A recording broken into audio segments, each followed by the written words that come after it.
Hey, what's going on, Bears fans? Thank you so much for joining me for another episode of KIEQ on the Mic, the podcast all about the Chicago Bears. Who is this? Big Bucket. Big Bucket. Let's go ahead and get this party started, Bears fans. Walter Payton, it's the man. Find Cole Kmet wide open. Touchdown, Bears. Let me put it on again. KIEQ is on fire. I love it. I could probably beat him in the 40. Let's freaking go, Chicago Bears fans. Breaking news out of Chicago. I think I can fit in as like a water boy for the Panthers or something. I'm not talking about get on the field, Put it right behind me so every time I'm on the podcast, like, you got Isaiah Fry's jersey? Hell yeah, I do. Let's go. You got on with the Bears organization. You got high up. Would I be like a water boy for you or something? What's going on? What role am I? Comment bear down if you love KIEQ on the Mic and if you love the Chicago Bears. Who is this? George S. House. And as always, bear down. You ain't bout it, you ain't bout it, you ain't KIEQ on the mic. You ain't bout it, you ain't bout it, you ain't KIEQ on the mic. You can go and subscribe cause I be on it right. You ain't bout it, you ain't bout it, you ain't KIEQ on the mic. Hey, what is going on, Chicago Bears fans? Thank you so much for joining me for yet another live stream right here on KIEQ on the Mic. Before we go any further with today's live stream, make sure you guys do me a huge favor by first and foremost hitting that like button, sharing this podcast with every single Bears fan that you know, and also hitting the subscribe button as well. I also want to give a huge shout out to the sponsor of today's live stream, and that is BetUS. They've been my partner all season long. Really grateful for them, but make sure you guys head over to betus.com and use promo code YouTube150 for 150% deposit bonus up to $2,000. You guys can also get 125% second and third deposits as well. So we are here for Thursday night football, and I understand there's not a lot of excitement in terms of being a Bears fan right now, but the Chicago Bears, if they beat the Seattle Seahawks, can actually knock out the Seahawks of this year's NFL playoffs. And if you guys know me, I'm going to say this, the normal saying is misery loves company. So for me, I still want to see the Chicago Bears come out and play well.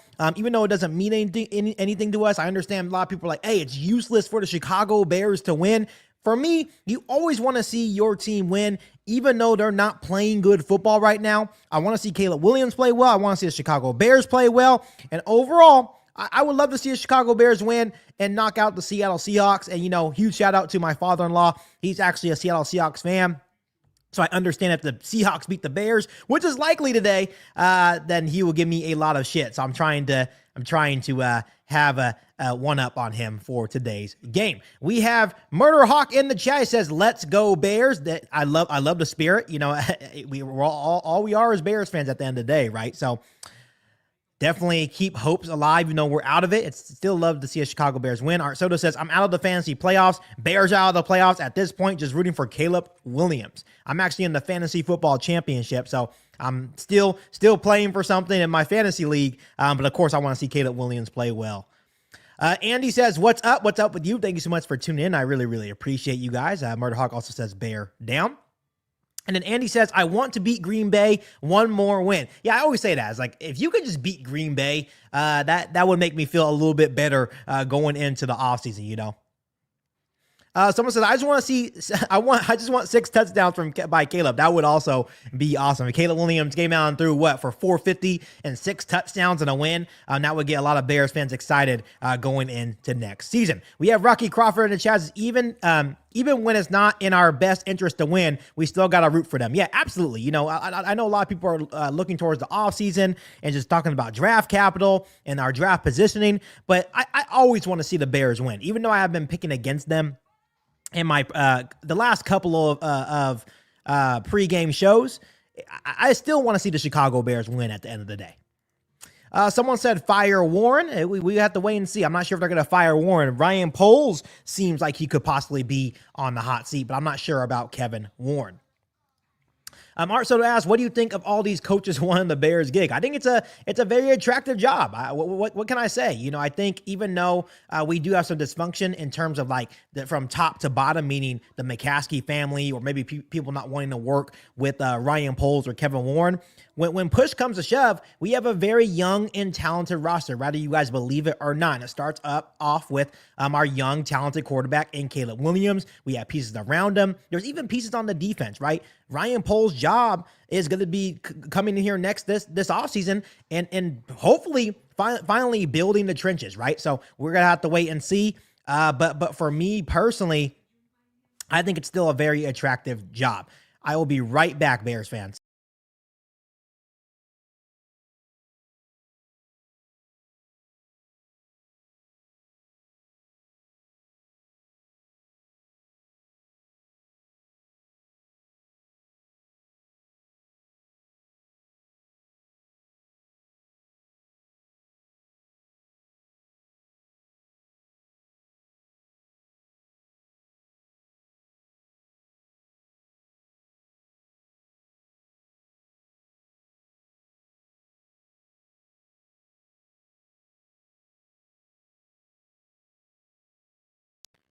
All right, sorry about that. I had to let Papa Bear into the house, so he's coming to watch the game with me tonight. I'll go ahead and interact with the chat with you guys. Once again, thank you guys so much for tuning in. We're here for the Bears Seahawks Thursday Night Football. There's only 2 games left, Bears fans, so 2 games left, and we get to go into the offseason. I know there's going to be a lot of questions about who the Chicago Bears coach is going to be, but I also think that it's going to be, I think it's going to be Ben Johnson, but Albert Breer prior to the game said they're going to listen to what Pete Carroll has to say, which I'm not a big fan of Pete Carroll. The guy's 73. I think if you're talking about culture, maybe, but he kind of reminds me of when the Bears hired John Fox, right? And John Fox did good for the Bears culture, but we didn't win a lot of football games. So for me, if you guys are interested in Pete Carroll, that's totally your opinion. I know he's had a lot of success in this league, but I just don't think it's the right time to hire a coach like that when I feel like the Bears probably need more in terms of offense, right? So we'll have to wait and see. Someone says, KIEQ, Bears better build both trenches. We'll wait and see. If it's Ryan Poles, he knows exactly what he needs to do. So I know a lot of people are pretty high on Pete Carroll, and I understand his resume is very impressive. His resume is very, very impressive. Someone said that seats are available at Soldier Field this evening. That's good. That's good news. Let the McCaskies know, hey, you keep messing around, you're not gonna have no fans next year. There's gonna be no excitement going into next year, right? No excitement. But yeah, I'm definitely out on Pete Carroll. I like his resume. Don't get me wrong. I know he's successful, but I think at this point, what the Bears need is their Sean McVay, and their Sean McVay is Ben Johnson. I think it's pretty obvious that, Ben Johnson wants the Bears and the Bears want Ben Johnson. So someone said, I didn't know Carroll was 73. Someone said Carroll's like 90 years old. Yeah. Like I said, they're like, oh, he's still young at heart. That don't mean nothing to me. That does not mean anything to me. So here we go. The game is about to begin over here in Chicago. Once again, my name is KIEQ on the mic. Thank you guys so much for tuning in. You guys can continue to interact with me in the chat, and I will interact back with you guys. We're going to have a fun time tonight, hopefully. Hopefully, we can see the Chicago Bears play a competitive football game. Maybe they win. Maybe they lose, their 10th straight if they lose tonight. So it's going to be interesting.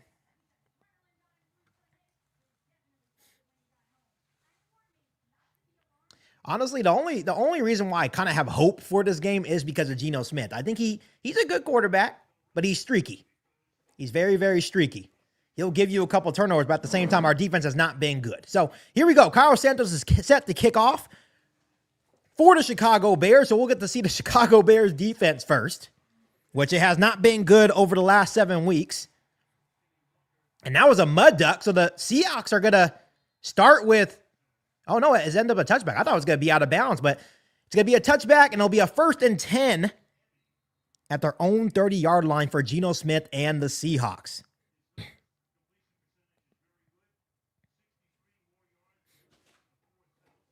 Someone said, should be a lot of scoring. Yeah, it could be, but Seattle's defense is pretty good. They're young.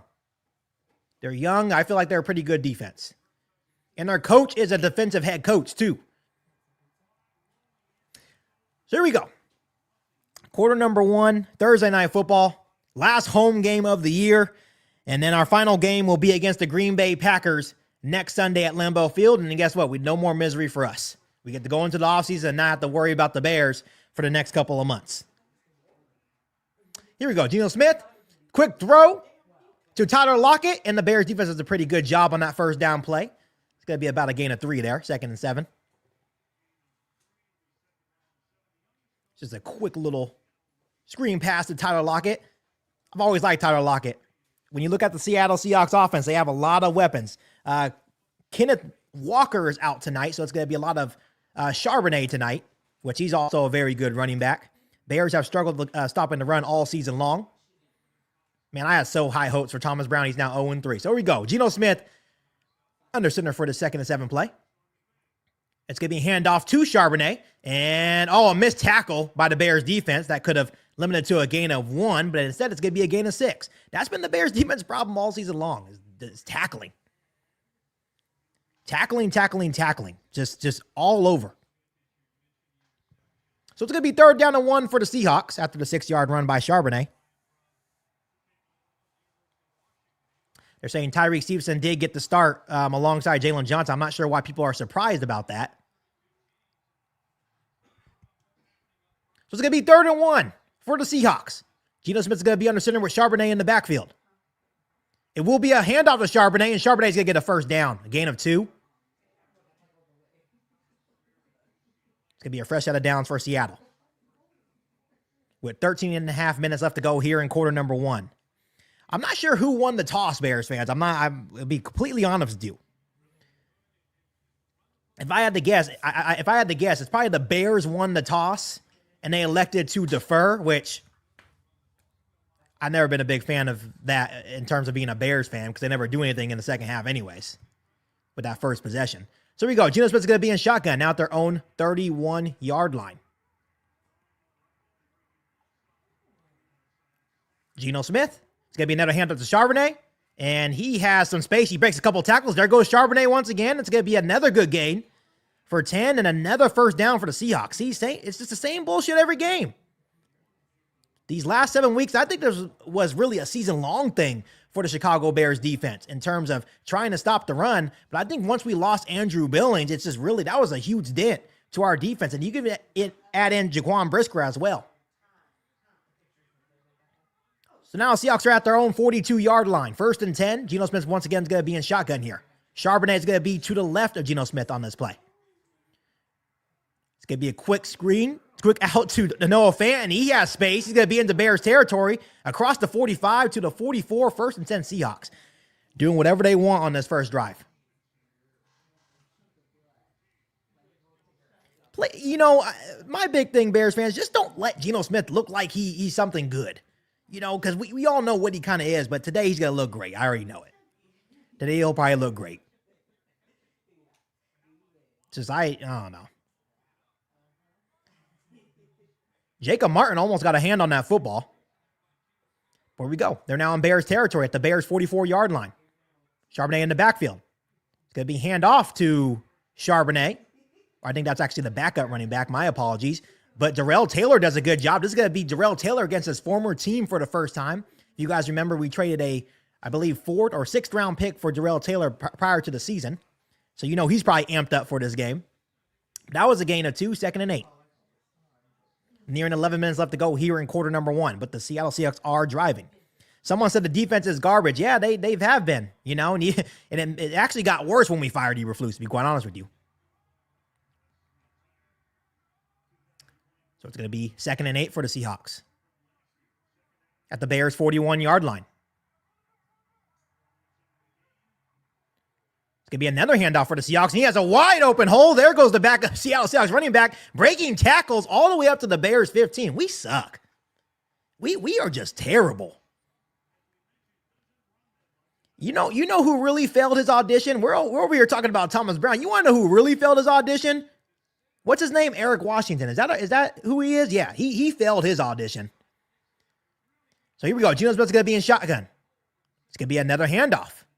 And once again, only gain a 1 there, or gain a 2 or 3 there, actually. I want to stop running the football either.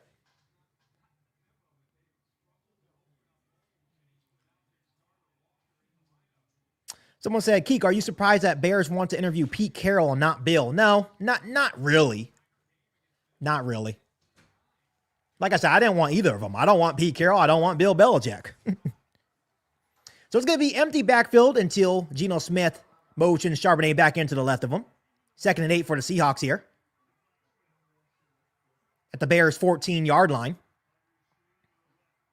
Geno Smith dropping back. It's going to be delayed hand to the Charbonnet. And Charbonnet, once again, gets a good gain forward for about a gain of 6 there. So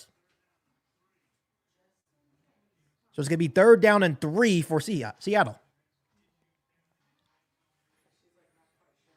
You know, we all thought the Bears were pretty close to being good, but we have a lot of holes to fill on both the offense and defense, right? Especially in the trenches. You know, obviously the defense struggles stopping the run, and the offensive line can't stay healthy, and they struggle in pass protection. So here we go. It's going to be empty backfield for Geno Smith. 3rd and 3. 9 minutes left to go here in quarter number 1. Geno Smith dropping back. He's looking, has time. He throws, and it's picked. Come on, Tremaine. Sorry, motherfucker. Almost picked off by Tremaine Edmonds, but it's going to be incomplete. He threw it right to you. He threw it right to you. I'm telling you, that's what Geno Smith will do. Had time to throw, and he throws it literally right to Tremaine Edmonds, and he drops it. He literally drops the... Bears fans, that's why we're a bad football team. Not only would it have been an interception, he had room to run. He had nothing but green grass on that left side. But instead, the Seattle Seahawks will get an opportunity at a 27-yard field goal. Now it's good, holds good, it's up, and it's right down the middle. Well, I guess good job for not bending but not breaking, but damn, Tremaine, how easier can it get? I know a lot of people are upset about how that signing turned out. Yeah, it's crazy. Good, you know, oh, man. It looked like when he went to go catch the football, Tremaine Edmonds, it seemed like TJ Edwards was also going towards the football, but still, that can't get any easier. So with 8:59 left to go here in quarter number 1, it's going to be 3-0 Seattle. So we'll get our first look at Caleb Williams and the Bears offense next. Any wagers on if the Bears can score in the first quarter?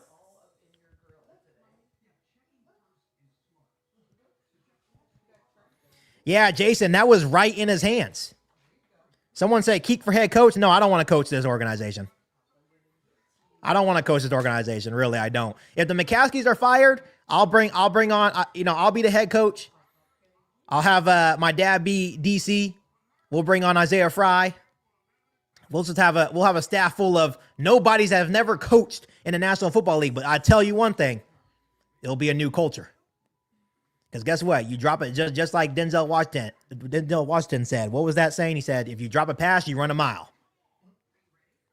That'll be the first speech. Someone say, give me Vrabel. You know, Vrabel's not half bad, but how about the rotations of OCs? Right? You have a good OC, they go get a head coaching job. And I understand when people, I don't really like the term leader of men. I think we should give Ben Johnson an opportunity to be a leader. If you talk to the Detroit Lions, not only the defensive guys, but the offensive guys, they have nothing but good things to say about Ben Johnson. What is that telling you? It's telling you that he is a good leader. And I think he learned probably a lot from a guy like Dan Campbell. Dan Campbell's the ultimate leader of men, right? So maybe he uses some of Dan Campbell's strategies in terms of being a good leader, and he brings it over in his head coaching opportunity, rather it's with the Chicago Bears or elsewhere. Someone said you would do better than Eberflus. Well, yeah, I think my grandma can do better than Eberflus. I think my 12-year-old pit bull can do better than Matt Eberflus did in Chicago. God damn. Like,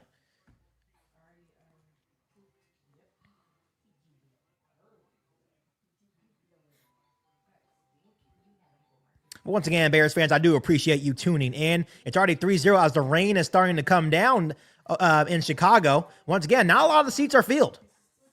Not a lot of seats are filled. You know, Bears fans probably saying, I got better things to do on a Thursday night. Right, so here we go, 3-0. Myers is set to kick off to the Chicago Bears. Tyler Scott is set to return.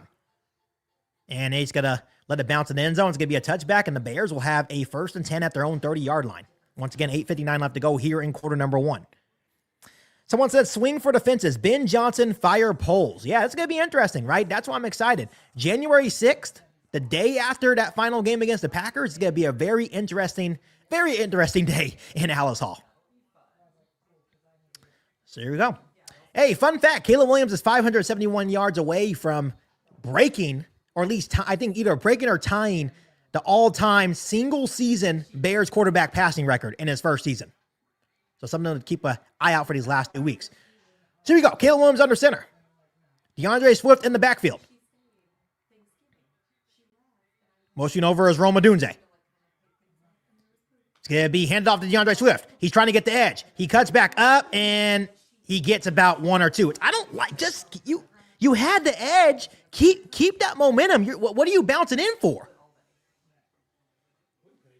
Yeah, I don't know. He's had some good moments with the Bears, but I think we paid him way too much. DeAndre Swift gets a gain of 2. So it's going to be 2nd and 8, 8.5 minutes left to go here in quarter number 1.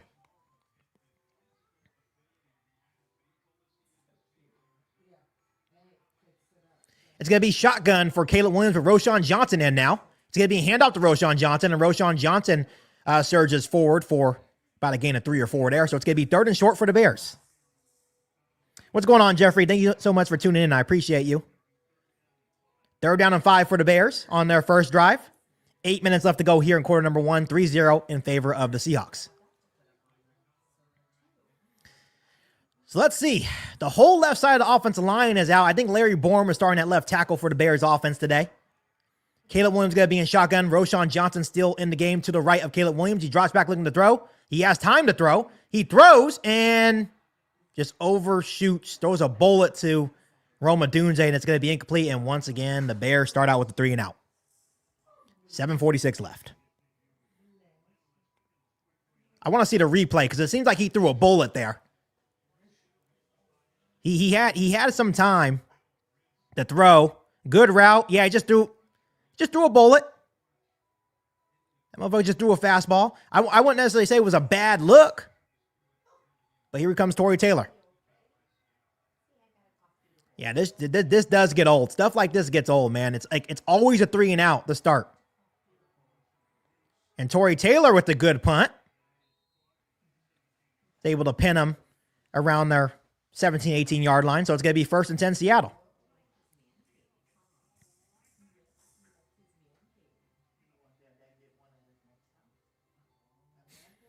So now see if the defense can try to get a stop. That's what the Bears offense does to start every game. 3 and out, 3 and out, 3 and out. It's like there's no game plan. Yeah, Russ Williams, I don't think Poles is going anywhere either. I think they're going to end up extending Ryan Poles, actually, to give him that security and give Ben Johnson that security as well.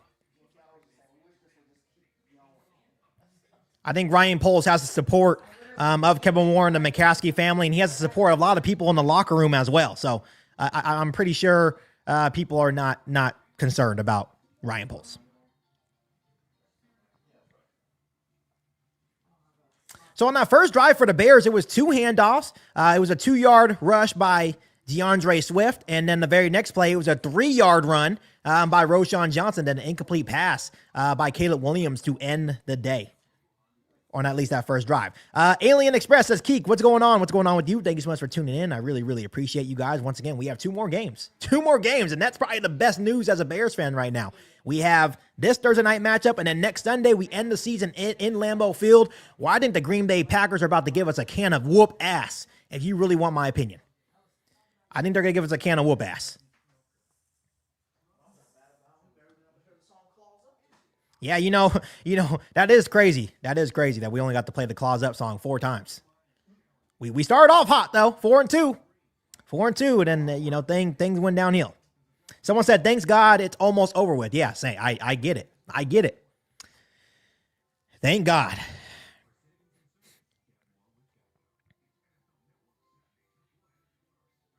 Yeah, and this is something that's been happening all year. The Bears are so consistent getting 3 and out on that first drive. It's like every game, starting from week 1 to now. They always go 3 and out. Someone said, come on, Bears, wake up. Yeah, they'll wake up probably about start of second, maybe going into halftime after they're down like 17-0.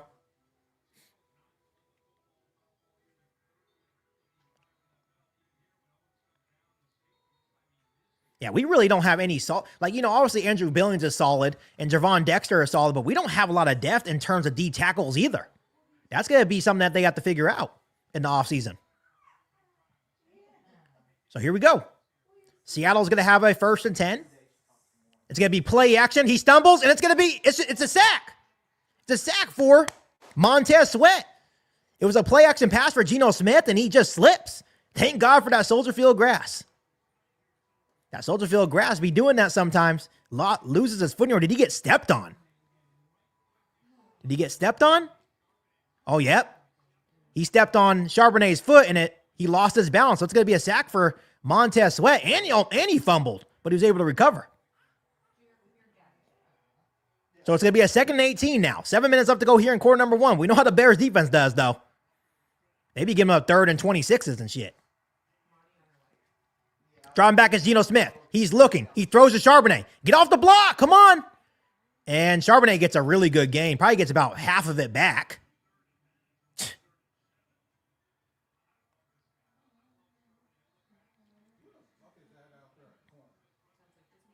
So it's going to be 3rd. It's still going to be 3rd. Still 3rd and 7, so he gets 11 on that. 3rd and 7, 6.5 minutes left to go here in quarter number 1.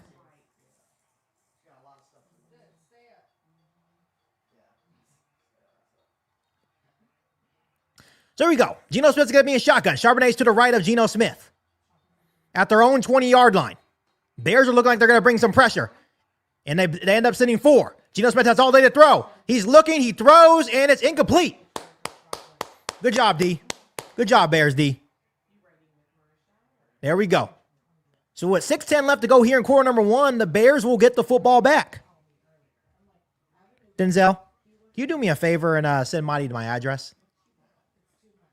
Thank you. So the Bears looked like they were going to bring pressure, but then they dropped back. And he had Jackson Smith and the Jigba wide open. He just overshoots him.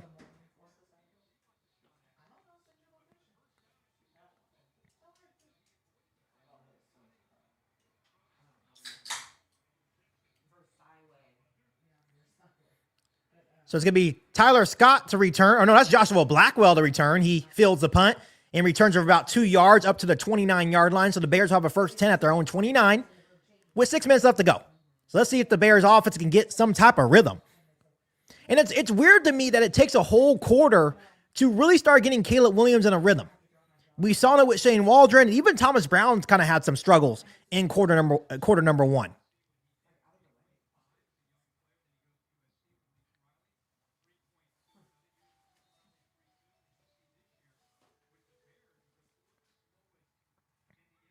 So here we go. 1st and 10 for the Bears. Caleb Williams is going to be under center. DeAndre Swift is back in the game for Chicago. It's going to be a play action, rolling out. He has DJ Moore on the shallow crosser, and DJ Moore is going to get a gain of 9. And yeah, he has to get it to him sooner. Still a gain of 9 for Chicago. So it's going to be a 2nd and 1. See, those are drive starters that I like. You don't always have to run the football to start a game. I really do like the idea of how much more involved DJ Moore has been ever since Shane Waldron has been fired. Thomas Brown has done a good job at getting more involved. So here we go. Caleb Williams going to be in shotgun with DeAndre Swift in the backfield. Motion over to the right is Rome Odunze. Caleb Williams, play action, dropping back, steps up, finds DeAndre Swift out of the backfield. It's going to be a 1st 10 for Chicago. Right at the 40-yard line, it's going to be 1st 10 for the Bears. 5 minutes left to go here in quarter number 1. So there we go. Get a 1st down, get in some rhythm. You know, and to be quite honest with you, and this is the first time I'm going to be saying this all year, Caleb Williams is the best player on our offense, him and Rome Odunze. So it's like you kind of want to keep the ball in your best player's hand at times. So 1st 10 at the 40. Caleb Williams is going to be under center for this play.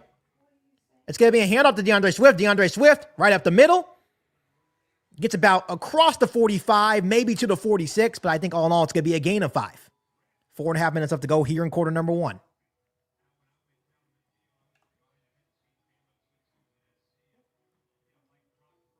See, I like that. Now you're in 2nd and 5. Now the playbook can be wide open for Thomas Brown. Someone said a rare 1st down. Yeah, right. Caleb Williams under center once again. at their own 45-yard line. Motioning over is Keenan Allen. It's going to be play action. He rolls out to his right. He's looking. He's going to throw, and he just throws it away. That is totally fine. Nothing there on the play action rollout. Now it's 3rd and 5. 3:57 left to go here in quarter number 1. Someone said maybe just take a shot downfield. It's kind of hard to take a shot downfield when your offensive line is decimated. You got to really plan. You know, you can't just take shots downfield. You have to make sure you have the right looks. And knowing the Bears' luck, they take a shot downfield and there's going to be a holding, right? You know, it seems like with this offensive line, everything has to be quick.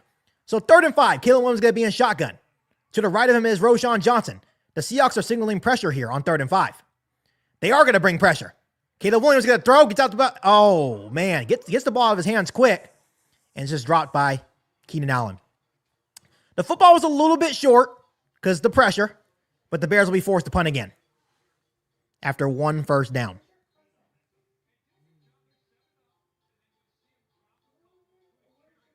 Yeah, just had to get the ball out of his hands because the pressure came right in his face.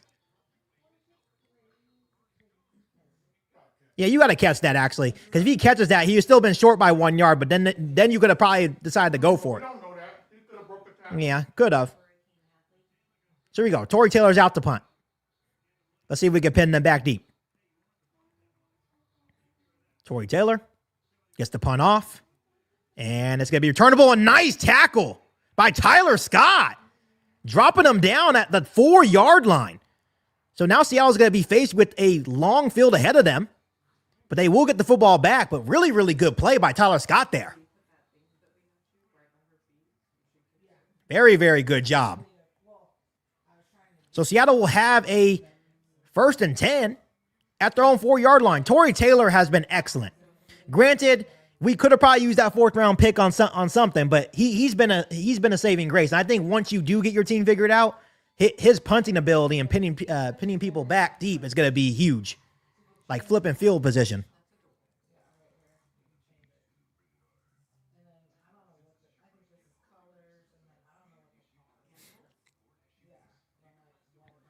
So let's see if the defense can get another stop. The first drive for the Bears offense, no first down. The second drive, 1 first down and then a punt. So that means the next drive will get 2 first downs and a punt.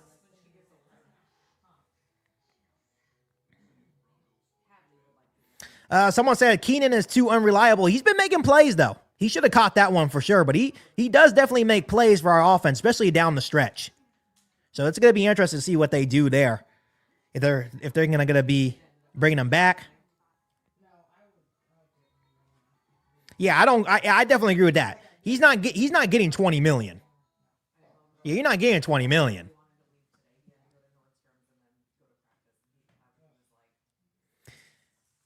Like I said, you're playing a quarterback that's streaky. You know, I don't think Geno Smith's terrible. I don't think he's a terrible quarterback, but you're playing against a quarterback that will give you the football, right? You saw it on the very first drive. Tremaine Edmonds had the prime opportunity to really flip momentum right away, and he just drops it, right? So if you can, get in Geno Smith's head, he will give you a couple. But our defense has to be able to capitalize, and on that first drive, Tremaine Edmonds did not capitalize. But I'm expecting that Geno Smith will throw the ball in harm's way more.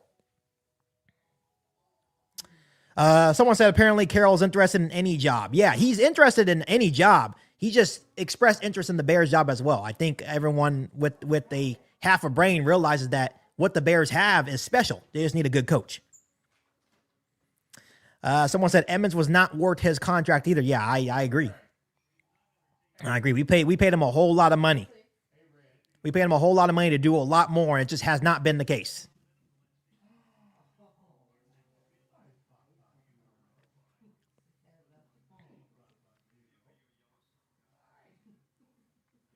All right, here we go.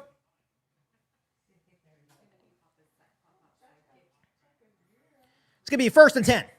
And this is the key. Keep him in here. Keep him pinned in. It's going to be Geno Smith under center. Let's keep him pinned in here. Motion over is JSN.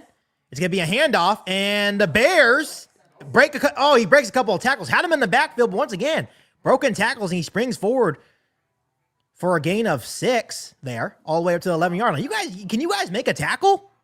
Can you guys make a tackle? Yeah, you guys had him in the backfield, and you guys don't wrap up. So it's going to be 2nd and 4 now for Seattle. Nearing 3 minutes left to go here in quarter number 1. Still a 3-0 ball game. McIntosh is still in the backfield for Seattle. Now they're on 11. Geno Smith hands off to McIntosh. McIntosh goes down after a gain of 2. It's going to be a 3rd and short. Someone said, where's Jack Sanborn? I think Jack Sanborn's out there. Yeah, I think Jack Sanborn's out there.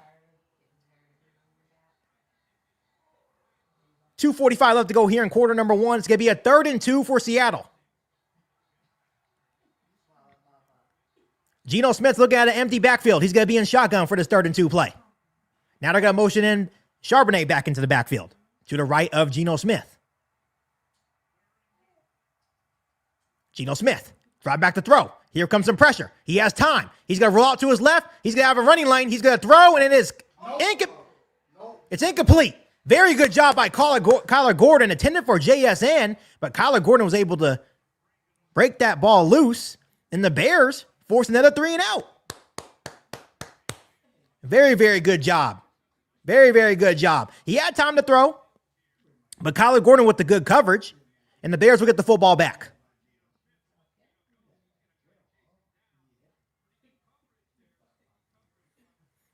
Geno Smith will give us another opportunity to get an interception. I'm surprised they didn't call that little tug on Kyler Gordon. He had his jersey. Yeah, Geno Smith could have ran it. So here we go. Blackwell's back to receive for the Bears once again. He's going to fair catch it right at our own 30-yard line. So the Bears have a 1st and 10. Really good punt there, by the way. He punted as 11-yard line, and Blackwell fair caught it at our own 30. So what a punt. So let's see what the offense can do. Got in a little bit of a rhythm there, but not by much. Not by much at all. Andy says, let's go. Yeah. Someone said, is Montez Sweat playing? Yes, he is. Yeah, he did get a sack. Pause.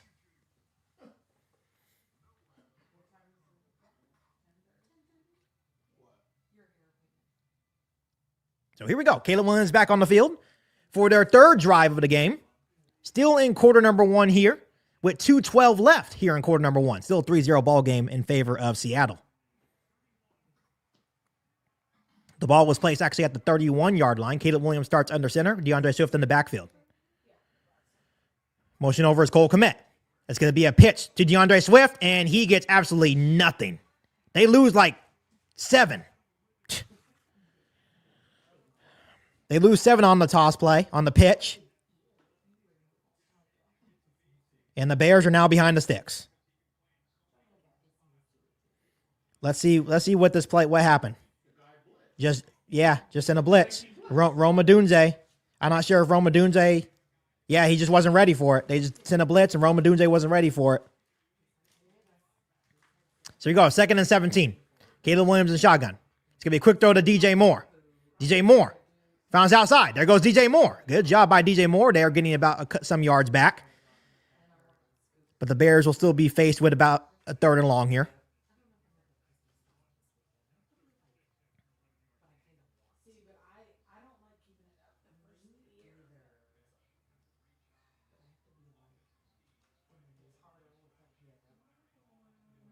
So with a minute left to go, the Bears are facing a 3rd and 6.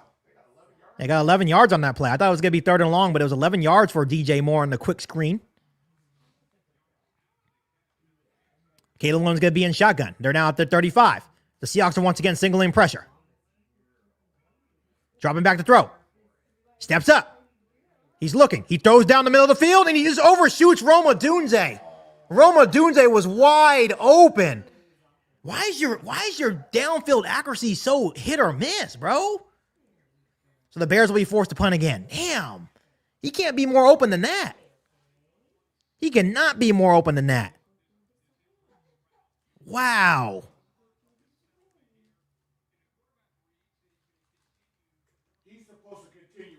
Yeah, that's on Rome. Because Rome, he did throw it high, but Rome like stuttered. He like hesitated. You have to keep running across to finish your route. Here comes Tory Taylor again, punting back to Seattle. Another good punt by Taylor. And it's fair caught at the 15-yard line, so Seattle gets the football back with 41 seconds left.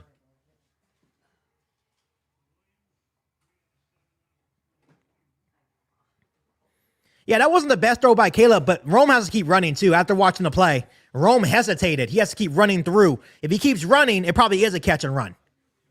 And I think that probably threw off Caleb's timing because he probably saw him, hesitate. So it's kind of just a rookie mistake there. Here we go. Geno Smith in shotgun. Geno Smith. Quick throw to DJ Metcalf. And DK Metcalf runs right through, I believe it was that Jalen Johnson, but Jalen Johnson makes the tackle. Yep, 5-yard gain for Metcalf there as the clock continues to wind down here on the first quarter. Geno Smith in shotgun once again, now at their own 21-yard line.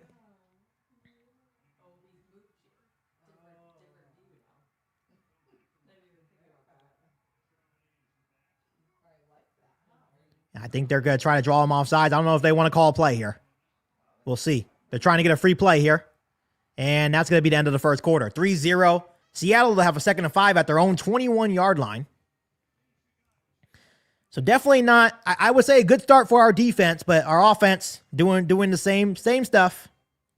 The same stuff they usually do.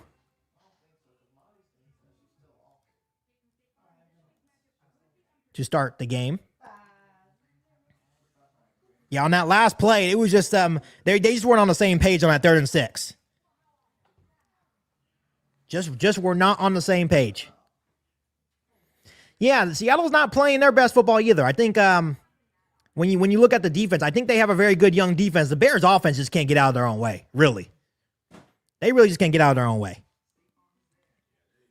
The offense just can't figure out any type of rhythm or scheme, or they don't really have an identity right now for themselves. And that's the true problem.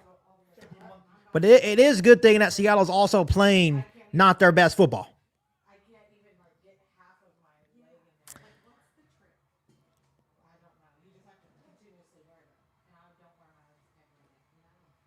But once again, I do appreciate you guys being here on today's live stream right here on KIEQ on the Mic, the 3-0 ball game, going into quarter number 2, where the Seahawks do have the ball with the 2nd and 5 at their own 21-yard line.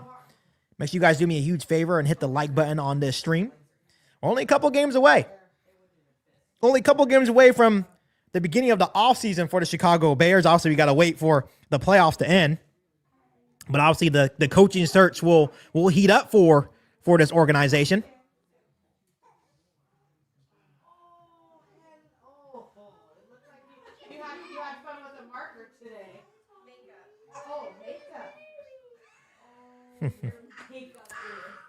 Let's see if the Bears offense can get something going here in the second quarter. I know last week they played a little bit better in the first half, but the second quarter is generally when they play a lot better.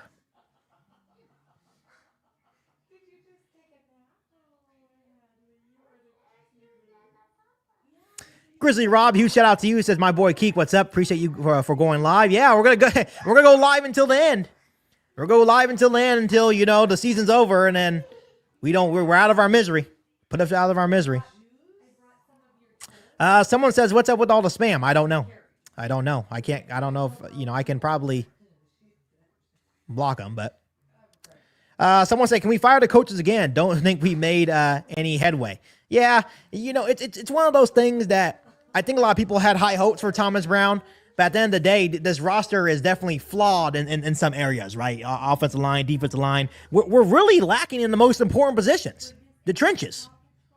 And that's why our team is struggling right now. So Ryan Poles or a new GM, they have a lot of work to do. So it's going to be a handoff to Charbonnet on the 2nd and 5, and the Bears defense finally does a good job of holding them to about a gain of 1 there. About time. It's good to see Javon Dexter in on the action. I still got high hopes for Javon Dexter. I think he's a good piece. Get Andrew Billings back. Probably could still use one more really solid D tackle as well. Maybe try to get another edge rusher to add with Darrell Taylor and Montez Sweat. So here we go. 3rd and 4 for the Bears defense. Geno Smith's going to be in shotgun. Charbonnet's to the right of Geno Smith. Tremaine Edmonds is signaling pressure here on 3rd and 4. Geno Smith dropping back. The Bears send 4. Geno Smith throws, and it's caught by Jackson Smith and the Jigba and gets up to the 29-yard line. I was a huge fan of JSN coming out of college. I really was at Ohio State. I really liked what he brought to an offense and the many different ways you can use him. And if you think that Tremaine Edmonds is covering him, you got a long night ahead of you, Eric Washington. Let's be honest. If you think he can cover him, you got a long night ahead of you, buddy. There we go. 1st and 10 for Seattle, the own 29-yard line. Geno Smith's going to be under center for this first down play. Motion over is Jackson Smith to Jigba. It's going to be a handoff to Charbonnet. Charbonnet right up the middle for another solid gain. I think he gets about 5 or 6 there on first down.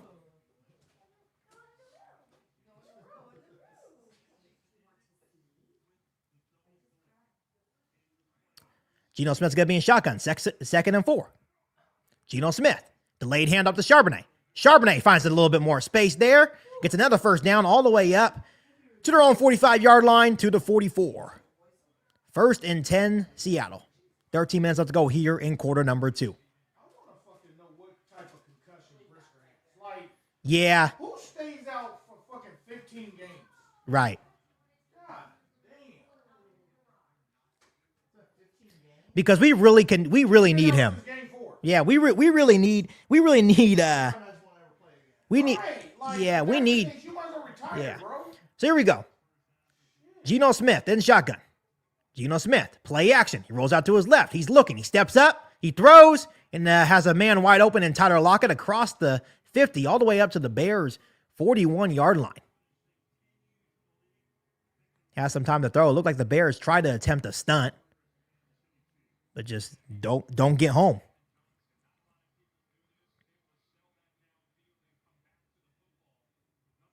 Good route by Tyler Lockett there. It's going to be 1st and 10. 12 minutes left to go here in half number 1. Geno Smith's going to be in shotgun. It's going to be quick to Tyler Lockett. Tyler Lockett gets across the 40 to the 39. It's only a gain of 2 there. Good job by Jalen Johnson. This is one of those teams that, I feel bad for Jalen Johnson because they have multiple weapons in JSN, Metcalf, and Lockett. So for him, who does he cover most of the time? Like he has to go to Geno Smith's favorite target, and it's probably either Lockett or JSN. But I think JSN plays in the slot. So Geno Smith's going to be in shotgun once again for 2nd and 7. Motion over is Tyler Lockett to the left. Geno Smith looking. He steps up, and he is going to go down. Was that Javon Dexter? No, I think that's Williams. Williams gets home for the sack. That's going to be the Bears' 2nd sack of the day.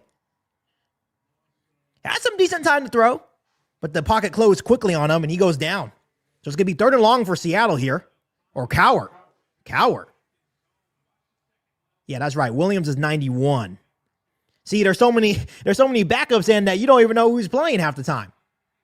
Austin Booker was also in on the action. Good to see the rookie getting on the action. I think he's going to be promising. So here we go. It's going to be 3rd and 10. And shotgun is Geno Smith. Geno Smith, drop out throw. The flag does fly, and he is going to throw. It's going to be incomplete, but I think it's going to be on Seattle. Yeah, who is he throwing to? Let's see who the flag's on. I think it's on Seattle. It's on Seattle, but who is he throwing to? We're about to find out here. Penalty decline. Yep, 4th down. There we go. Good job, defense.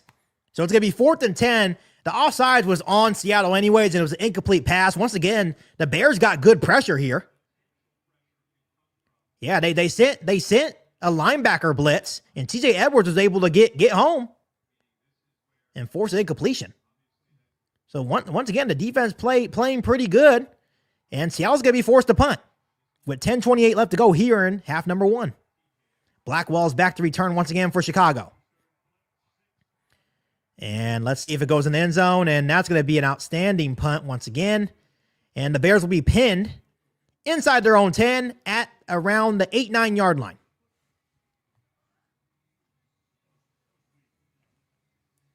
Still a 3-0 ball game. Seattle's really not taking advantage either of I guess, how bad, you could say how bad the Bears offense is playing. Ryan says, good evening, fellas. Good evening to you as well, Ryan. Thank you so much for tuning in. Jeffrey said, Godspeed, KIEQ. Same goes to you. Thank you so much for tuning in. Rocky says, sounds like Pops is fired up a little bit. Yeah, he's always fired up. He's always fired up. What kind of fan are you? Where's your jersey at? Oh, yeah. It'd be like that sometimes. Jason says defense is playing well. Just need our offense to wake up. Yeah, that probably won't be until about fourth quarter when they're down by 3 scores.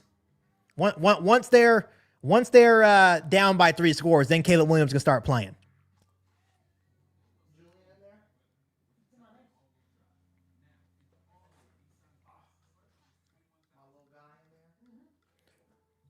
Once again, I do appreciate you guys tuning in for today's live stream. Thursday Night Football, Bears versus Seahawks. I want to give a huge shout out once again to the sponsor of today's live stream, and that is BetUS. Huge shout out to them.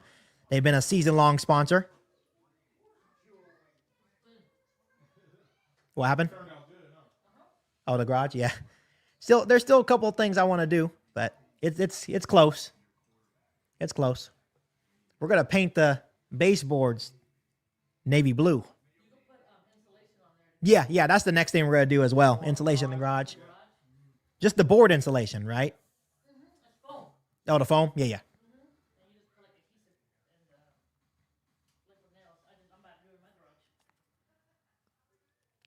Someone said nice Sayers jersey. I know a lot of people are trying to get it off of me, really. After Gail Sayers passed away, everyone's like, hey, how much you selling that jersey for? I said, I think my dad would kill me if I sell that one. Sayer, you know how hard it would be to get Sayers back if you sold it. So if you're gonna sell it, you gotta make it worthwhile. Right.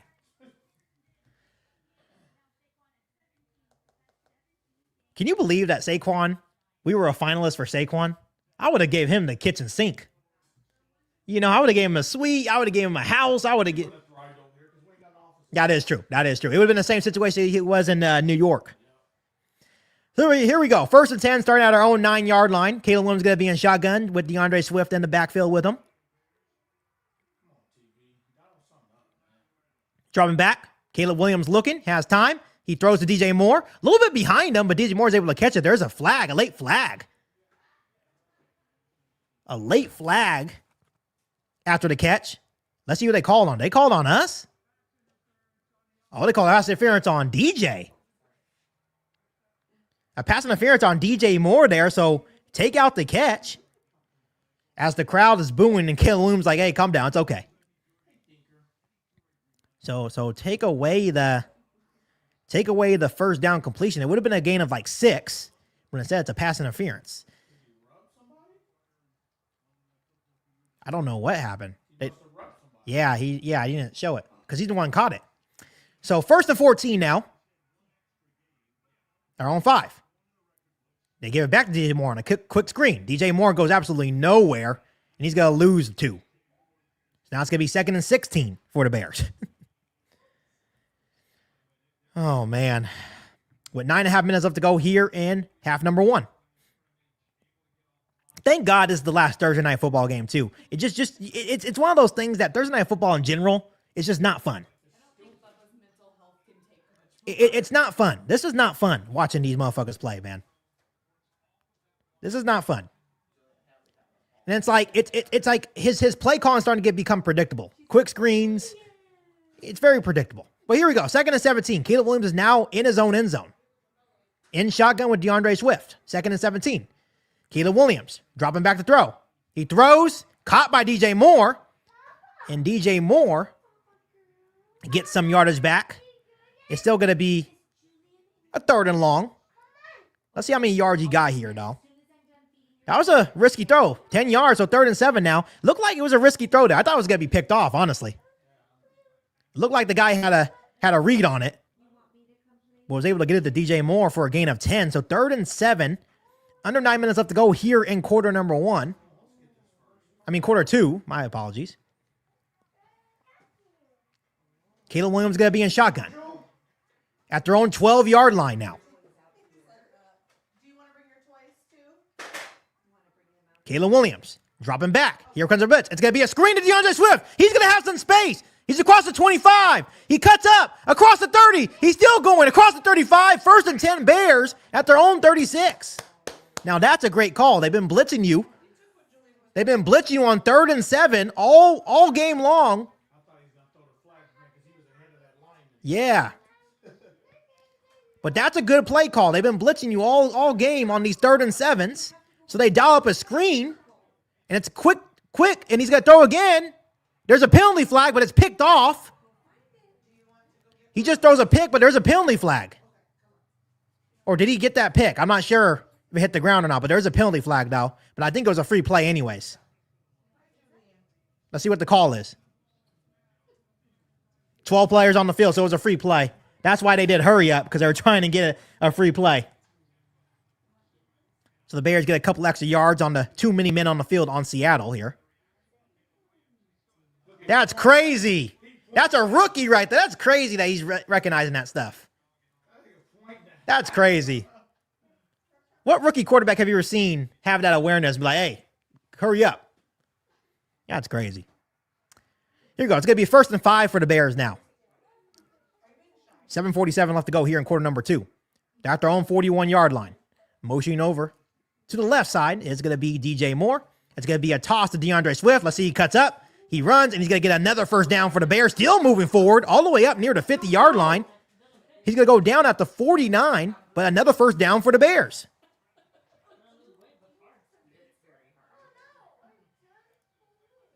So now they're starting to look like they're gaining a rhythm here. Midway through quarter number 2. Caleb Williams at the 49-yard line of Chicago.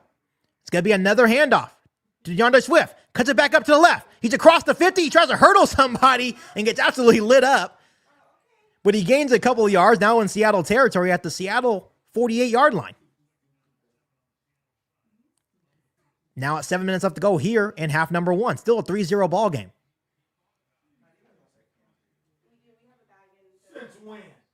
That's right. We're starting early. That was our New Year's resolution. We're staying down for Hadley. Well, I threw a can away. Yeah, DeAndre Swift tried to hurdle someone there. Didn't really work, but now we're at the Seattle 48-yard line. Caleb Williams going to be in shotgun for the 2nd and 7 play. Motioning over is DeAndre Swift. Back into the backfield. Dropping back to throw. He's looking. He steps up, and he's going to take a sack. Going to be sacked at the 50-yard line. Sitting there next to each other with nobody blocking. Man. So he takes a sack back at the 50-yard line. Now it's going to be third and 9 for Chicago as we near 6 minutes left to go here in half number 1.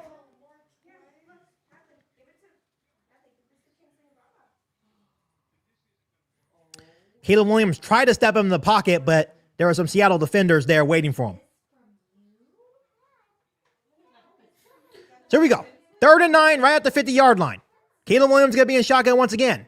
It's going to be a quick throw to DJ Moore. Does he have some blockers? Yes, he does. He's going to get a 1st down across the 40, across the 35, and Cole Kmet pushes him forward for a couple extra, all the way to the Seattle 32-yard line.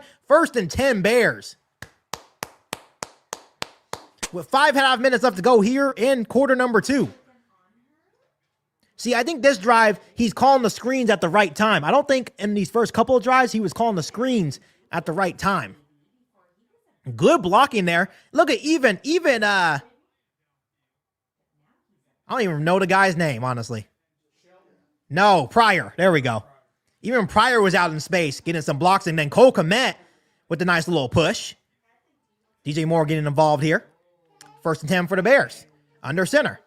Seattle, 32-yard line. It's going to be handoff to Roschon Johnson. He's going to go down for no gain.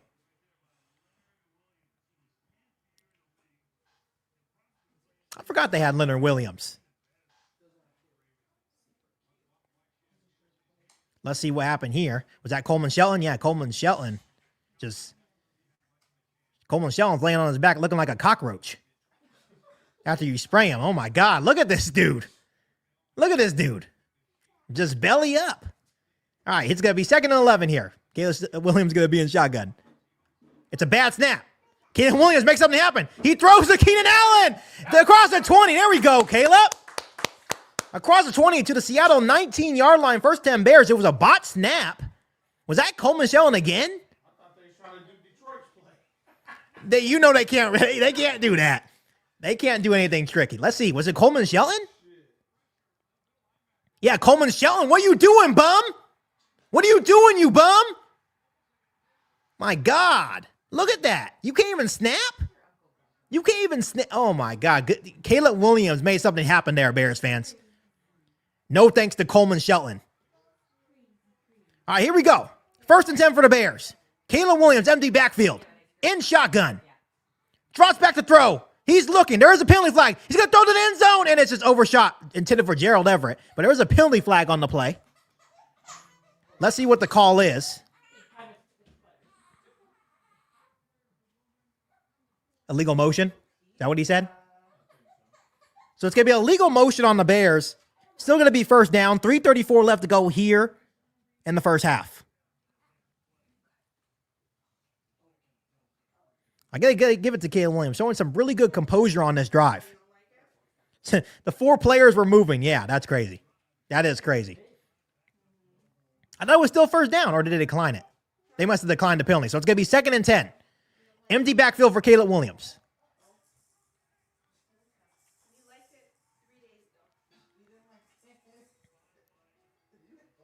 5 wide for the Bears here. Caleb Williams looking.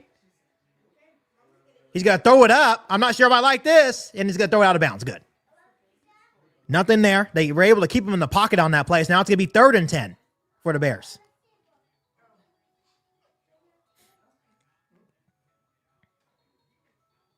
Seattle's defense was able to keep him hemmed in on that play.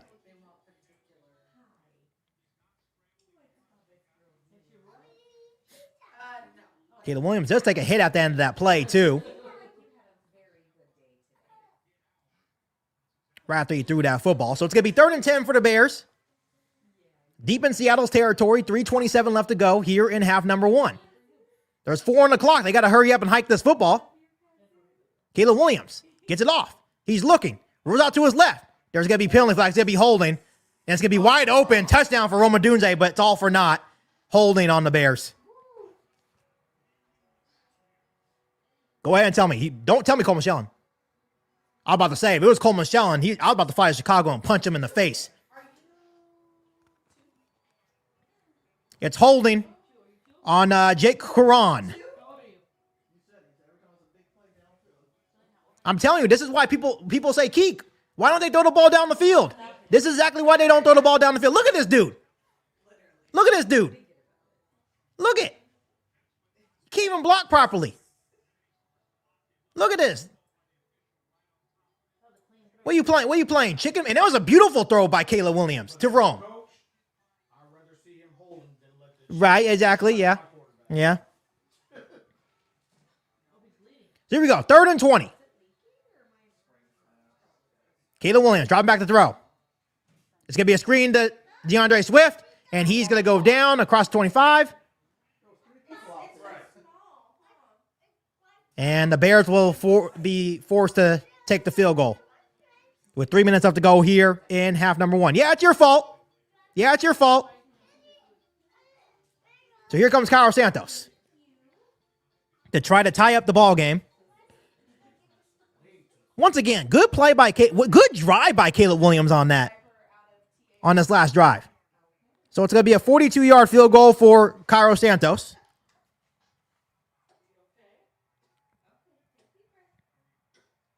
Snap's good, holds good. It's up, and Cairo Santos ties the ball game with 2:32 left to go here in half number 1.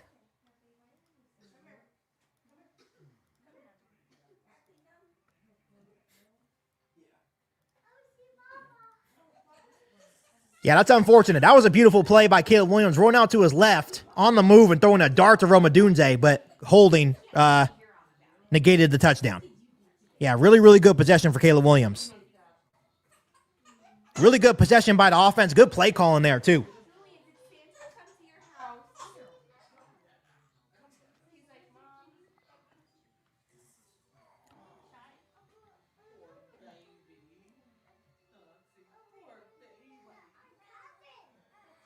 Yeah, that's what happens with the Bears offense, man. Someone said, yay, Bears. I tell you, man, can't have anything nice on this offensive line. I tell you. It happens every time, man. You throw downfield, you get a big play, and it's like, oh, holding. Something on the offensive line.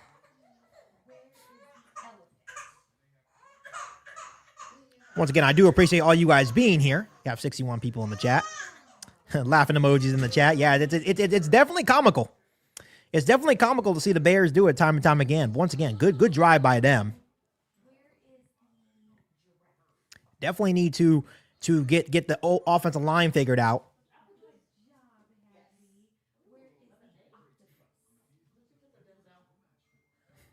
A little bit, yes. Once again, you can't complain about that drive from Caleb Williams. Let's see if the Bears defense can continue to play opportunistic football.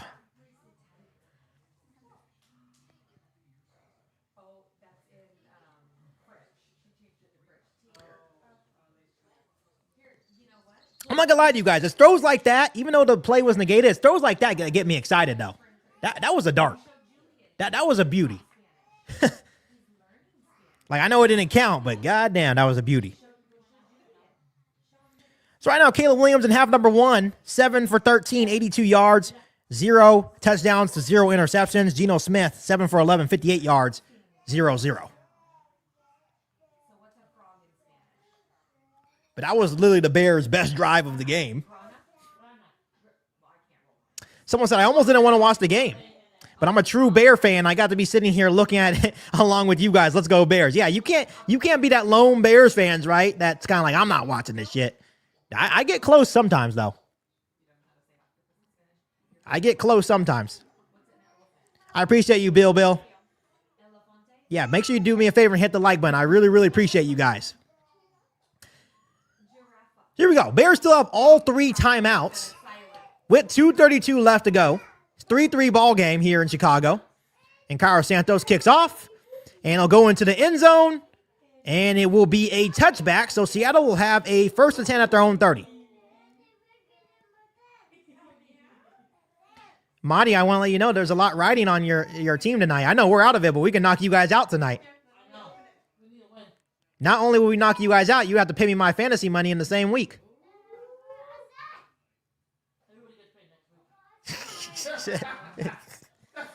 I want my money on the 1st, too. I don't want it late.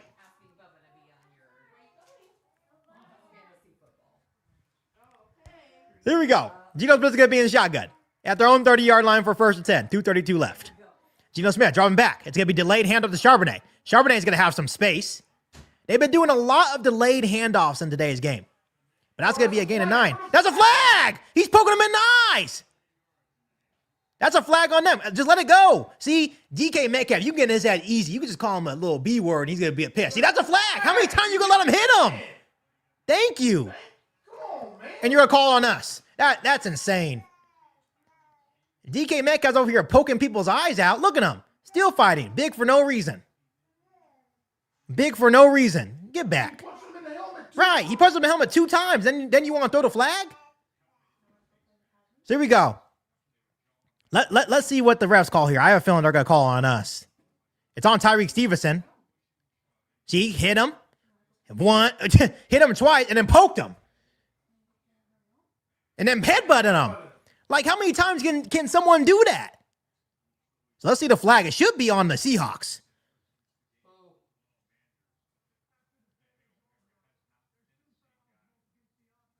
That's it, yes. Unsportsmanlike conduct. 15-yard penalty on DK. Yep, and then he'll get disqualified if he does it again. He probably will do it again because he's a hothead. That's what he does. That's what DK Metcalf does. He can't keep his emotions down. Like, control your team. Come on. Well, I can't even talk. Tyreek Stevenson's a hothead, too. That's why he probably got pissed. Tyreek Stevenson's definitely said something to him. Yeah. So it's going to be 2nd and 16, 2:18 left to go. How was your guys' Christmas? Everything good? Good? And he's still, look at, they're still talking. Nice and quiet. They're still talking. Love it. And it was perfect seeing Hads at this age. This is what Christmas is about, these young ones. And it was just, So here we go. I was just happy to see her so excited for everything. Who? Why is Progressive calling me at 6:18? Why didn't they call me during hours? So it's going to be the 2-minute warning here to go let the clock run down. So it's going to be 2nd and 16.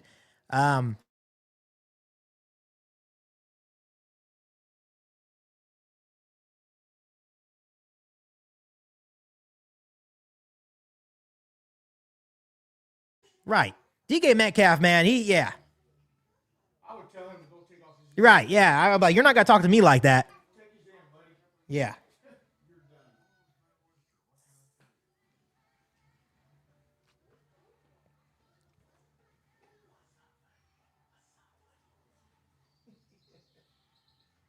Where you going?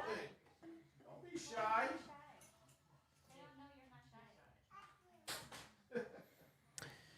So it's going to be 2 minutes left. Bears have all 3 timeouts. 2nd and 16, so they could get an opportunity to get the football back here to end the half. And then you have to understand the Bears also get the football back at the start of the second half too. Like I said, the only reason why this game means nothing to the Bears, right? This game means nothing to the Bears. But there's a couple people that are near and dear to my heart. One's actually sitting on my couch right now. If I can win, I can have bragging rights, right? And that's all that matters to me right now.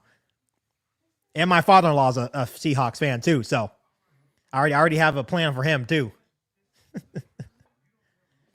Because it would definitely hurt now since the Bears haven't won a game. It's been like, 9, 10 games? 9 games and lost in a row. Right. Terrible. So, yeah, I don't know why DK Metcalf didn't get tossed.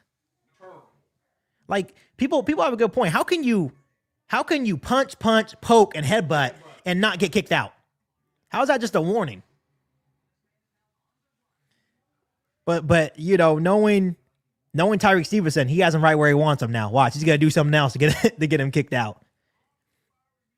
But Tyreek Stevenson been doing that. See, the only bad thing is DK Metcalf feeds off of that. So watch, he's going to get burnt. Metcalf's going to burn him down the field. I already see it coming. Someone said, end our losing streak tonight. Yeah, I know there's a lot of Bears fans that will be pissed. Someone said the Bears are tanking. It doesn't matter if we lose the rest of our games. We're going to be stuck at number 9. Win or lose, we'll be stuck at 9, it seems like. We're like kind of like locked in now for a top 10 pick.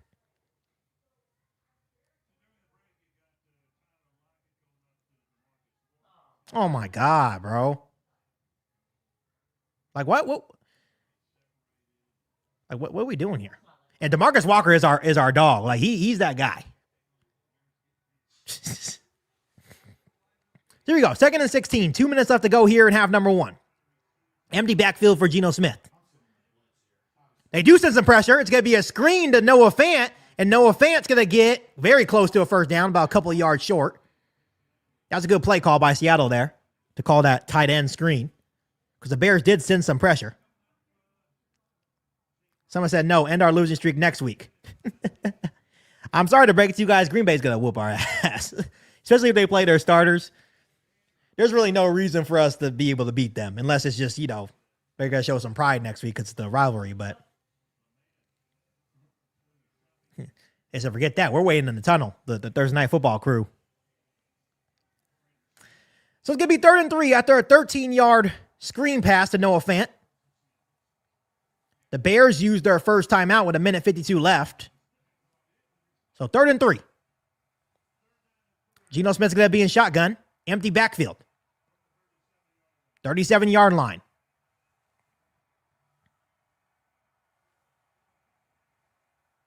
Geno Smith, dropping back. He has time. He throws no fan. He's wide open out of the backfield. Wide open. He's going to be all the way up to their own 49-yard line. That was way too easy. Just left Noah Fant wide open alone out of the backfield. Right.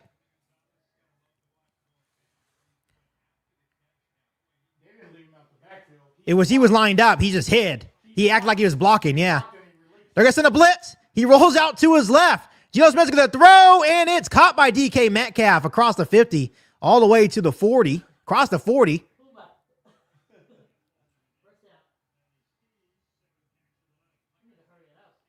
As the clock continues to run, Seattle has all 3 timeouts. As it's nearing a minute left here in half number 1. Geno Smith, and hurry up. Dropping back to throw. He's looking. And he's going to he escapes the sack, and there goes Geno Smith. He's going to run, and he's got the slide. Yeah, slide like a good boy that you are. And now Seattle's going to take a timeout here. And he's a little limping. He's not used to that cold. He is dealing with an ankle injury, I believe. He's been kind of hobbled up these last couple of weeks. So they used their first timeout with 53 seconds left to go. Someone said, didn't Seattle knock us out of a playoff picture like 4 or 5 years ago? I don't remember that far back, buddy. I don't remember that far back. I do know that we beat Seattle to go to the NFC Championship game. I think it was in 2010 with Greg Olsen. It was a long time ago. Probably the last time the Bears won a playoff game was 2010.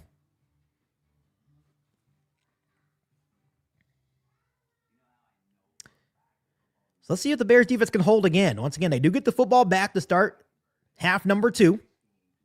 But Seattle is driving here.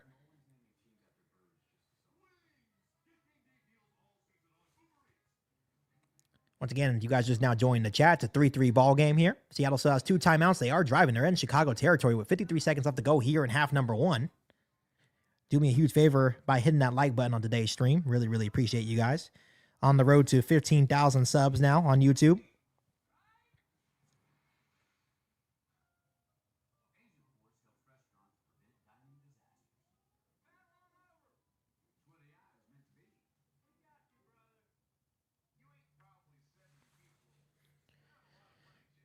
I think Geno Smith will give us one, though.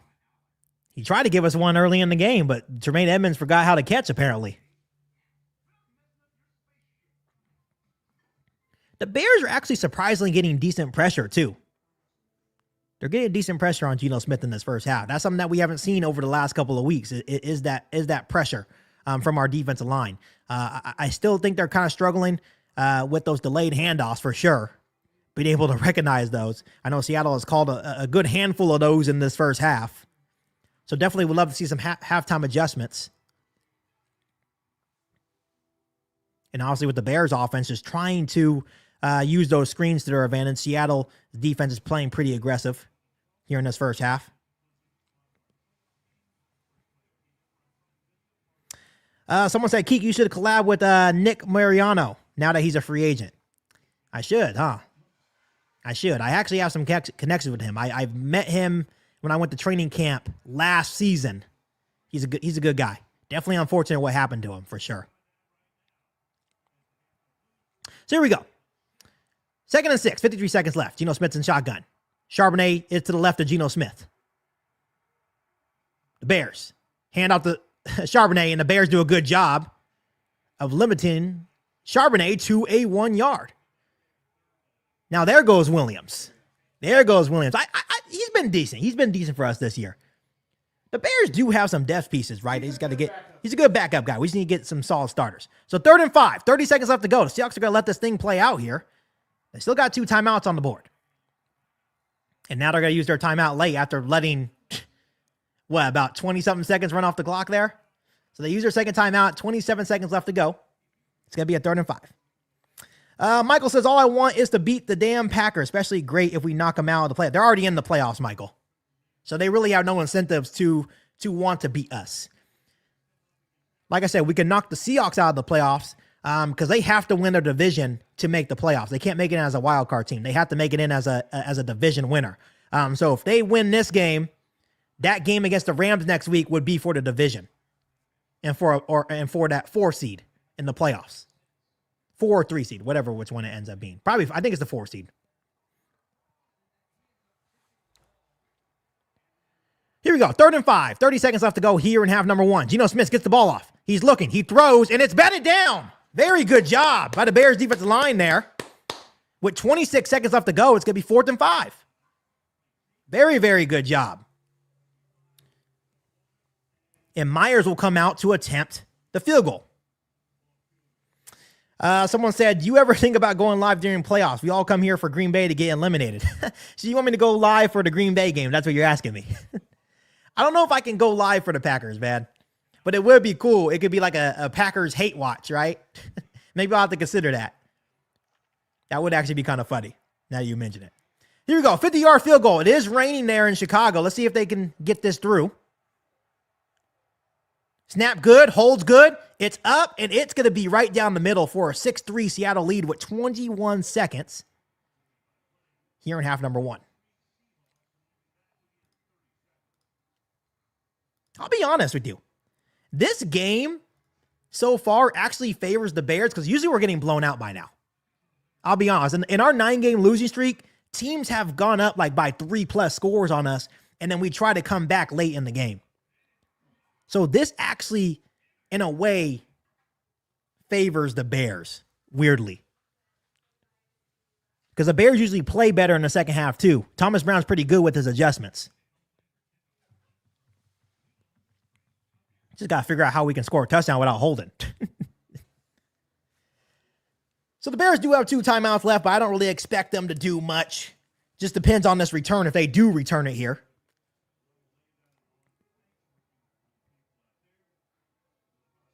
Someone said, good Lord, this is likely going to be a 15-9 ball game. Probably so. You're probably right. Someone said, who the hell does the Packers play in the first round? I think they're going to probably get... I'm thinking they're going to get the 4 seed. So who's the 4 seed? So they're going to get, I think they're going to get like the Rams or something. Whoever wins the NFC West, I think the Packers are going to play. And that actually favors them. So they're going to nail it. They're going to get a 1st and 10 at their 30-yard line. 21 seconds left. 2 timeouts. You can try to go deep. You're not playing for anything. You know, it's not like you're 4-11, so you might as well. You can still use the middle of the field. Yeah, you can still use the middle of the field here if you played as right. You could take 2 shots downfield. You definitely have the weapons to do it, but I think it's just about protection. But I guess you can't be scared. Let's see what the Bears do here, though. So they're at the 30-yard line, at their own territory. It's going to be Caleb Williams and shotgun here. They're going to hand it off, probably. Oh, and Caleb Williams got to drop back. Oh, it's going to be delayed handoff. They took a page out of Seattle's book. Let's see if they use a timeout here or they got to let the clock roll. They use a timeout with 13 seconds left. So it was a delayed handoff for about a gain of 6.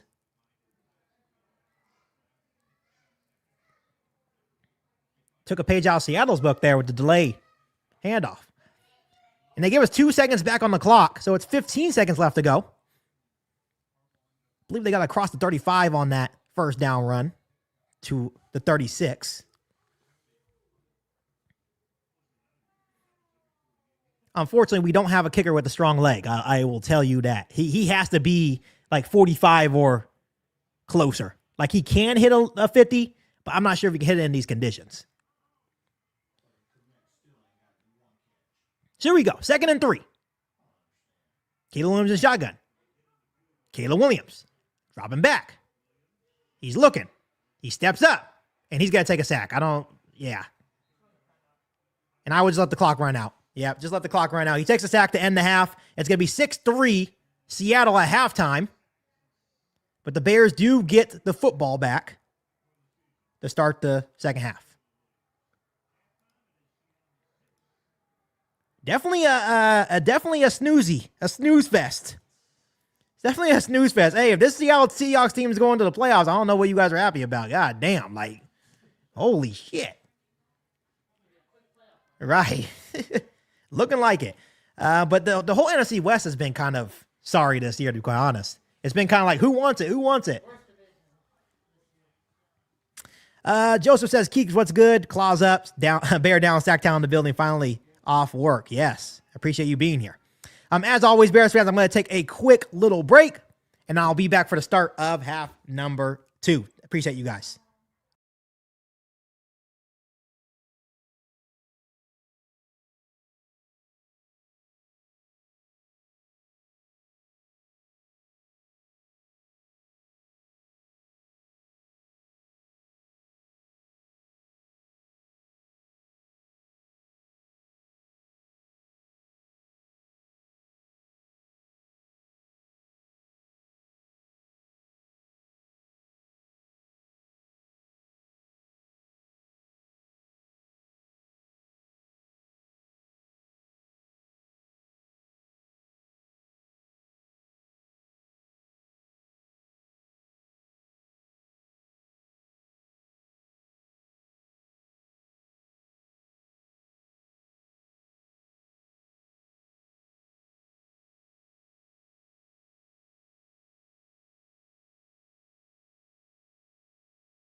All right, Bears fans, we are back, about to get started for the second half here. It's a 6-3 ball game in favor of the Seattle Seahawks.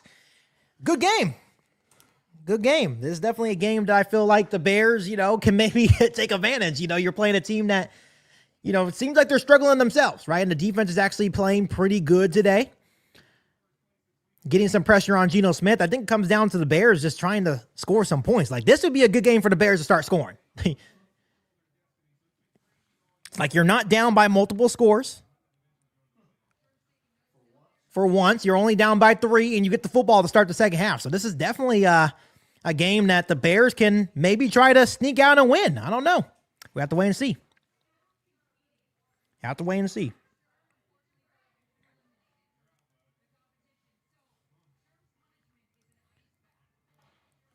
About to get started at quarter number 3 here. Just looking over Caleb Williams' stats, right, for the first half. Nothing crazy during this game. And when you look at both sides, it's been kind of a snooze fest for the offense. Geno Smith, 10 for 15, 97 yards passing, 0 touchdowns and 0 interceptions. Was sacked twice in the first half by the Bears defense. Caleb Williams, 7 for 13, 82 yards, 0 touchdowns, 0 interceptions. And he was also sacked twice.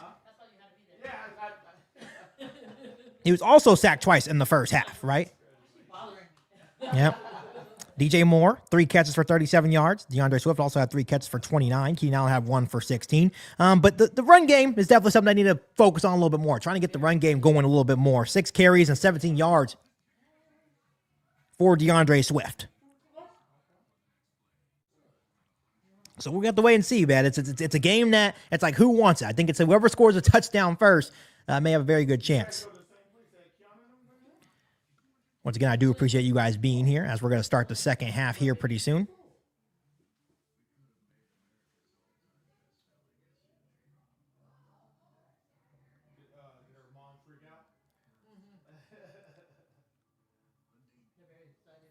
Someone said maybe Poles will draft us a kicker next year. That would be crazy.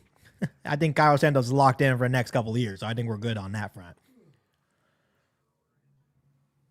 A lot of people are saying Poles wants out. It could be true.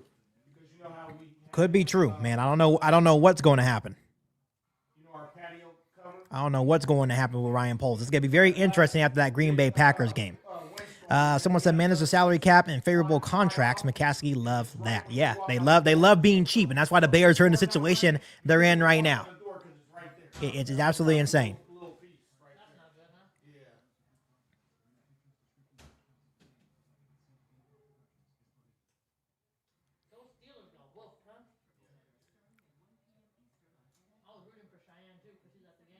Yeah, I saw that she went.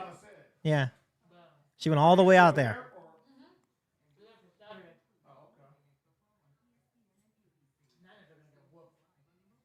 Yeah.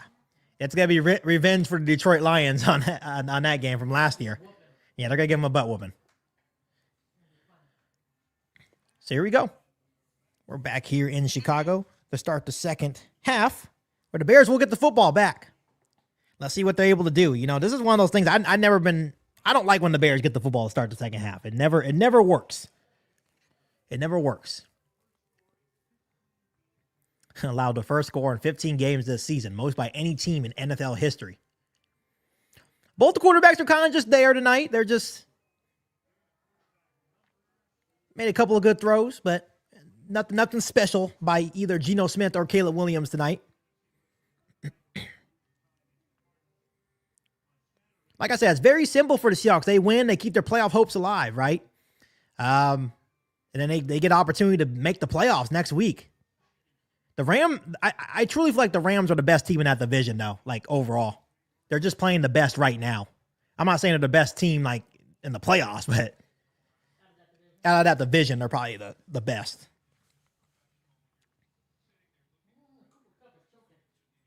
I don't know what's going on, Cooper Kupp. So here we go. One more half to go here on Thursday Night Football. This is going to be the last week of Thursday Night Football as well. Thank God. Let's hope that Thomas Brown can get his first win. All right, Tyler Scott's going to return it out. Across the 20. Keeps his footing, and he goes down across the 20 at about the 23-yard line. So the Bears will start a 1st and 10.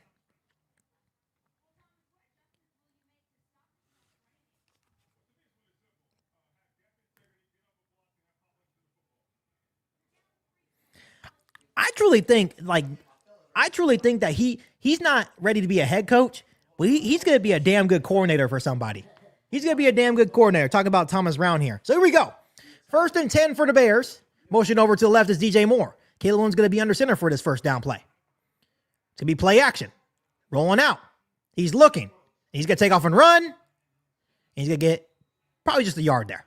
See, but that's where you got to have you got to have more than one person doing a route. Yeah. You can't just have DJ Moore. You got to have your tight end dragging across the field. Yeah, that was the problem. They try to do the same play that gets DJ Moore open on a shallow cross after the play action rollout, right? But DJ Moore's the only option there. So Caleb Williams had the run, and he only got a gain of 1. They didn't even give him no gain. It's no gain there. So 2nd and 10.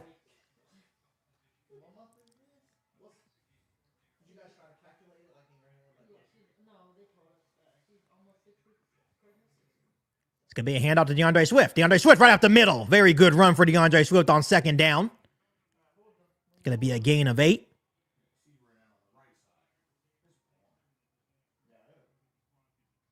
Yeah, it's now pouring there in Chicago. It's 42 degrees. Yeah, I feel like it's colder here right now, to be quite honest. There we go. 3rd and 2 for the Bears. On their first possession of half number 2. This motherfucker wearing a hat.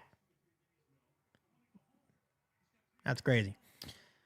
Caleb Williams going to be in shotgun. Roschon Johnson to the left of him. It's going to be a handoff to Roschon Johnson, and Roschon Johnson's going to be short. Get absolutely nowhere. What? Oh, my God. Guys, absolutely nowhere. They handed off to Roschon Johnson. I don't know.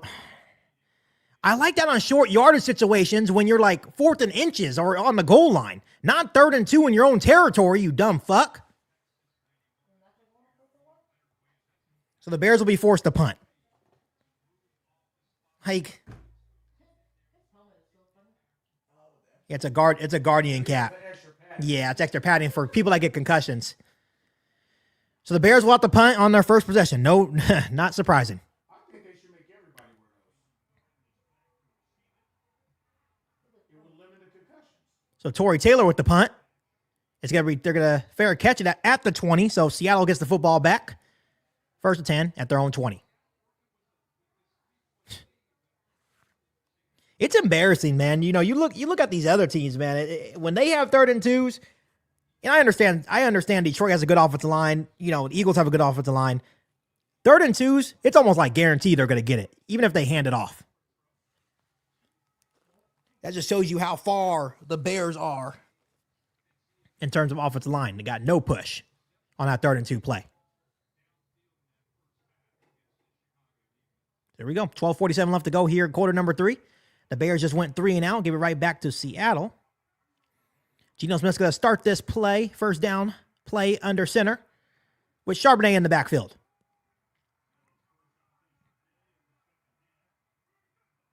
Geno Smith, play action. He's going to have some time. Out of the backfield is Charbonnet. And Kyler Gordon's there to make the tackle after about a gain of 5 or 6 there.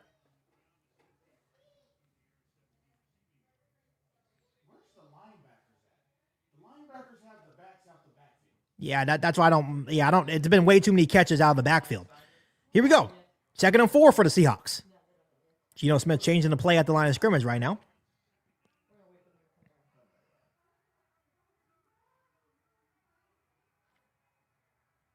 Geno Smith in shotgun. Geno Smith. Hand off to Charbonnet. He bounces out, and the Bears do a good job wrapping him up. Looks like he's going to lose about a half a yard, maybe even a yard, maybe even no gain there. So it's going to be 3rd and 5. He does lose a yard there. Very, very good job of setting the edge by DeMarcus Walker. Yeah, very, very good job by DeMarcus Walker there. He's had a very quiet year, but I think he's still a very solid piece to keep on this defensive line. I think if you add to it, he will become even better. So 3rd and 5 for Seattle. Geno Smith in shotgun. Geno Smith driving back to throw. He steps up. He's going to run. Does he have the edge? Yes, he does. It's going to be first down. Seattle is going to continue to run and slide across the 40 to the 44-yard line. So he had to step up and run. He does it himself. Seahawks have a fresh set of downs.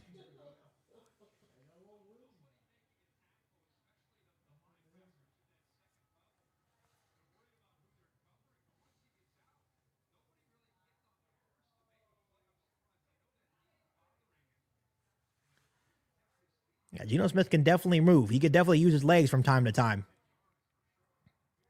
Here we go. They're at their own 41-yard line. 1st and 10. It's going to be a handoff, and the Bears had opportunity to get a loss there. And Charbonnet is able to break a couple of tackles and get about a gain of 1 there.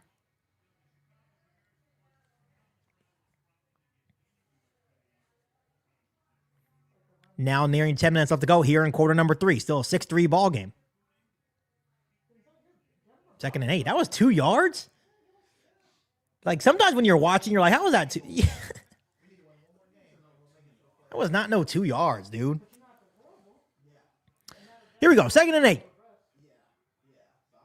It's going to be a toss to Charbonnet. Looking to cut up, and he's able to find some little bit of space forward. And the Seahawks will have a 3rd down and manageable.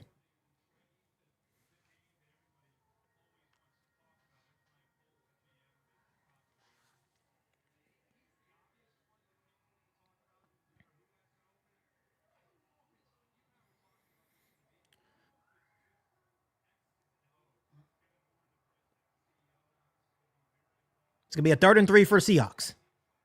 At their own 48. Geno Smith's in the shotgun.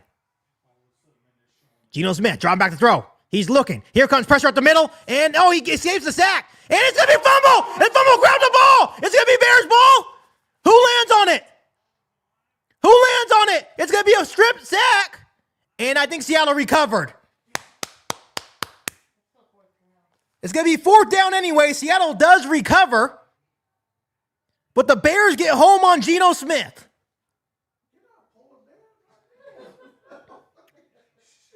Very, very good job. Who was that? That was Darrell Taylor. The ex-Seahawk gets the strip sack on Geno Smith. Oh, Williams, you had it. Williams had a, oh my God, how do you drop that?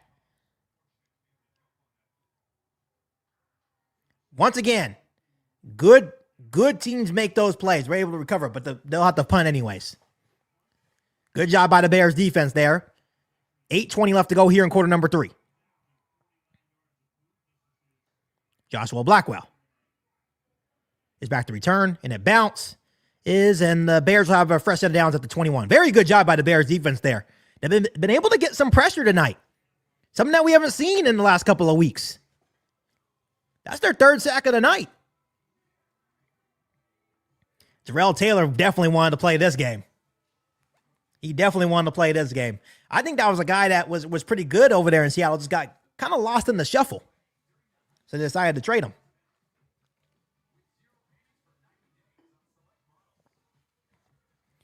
So now let's see what the Bears can do on their second possession of half number 2.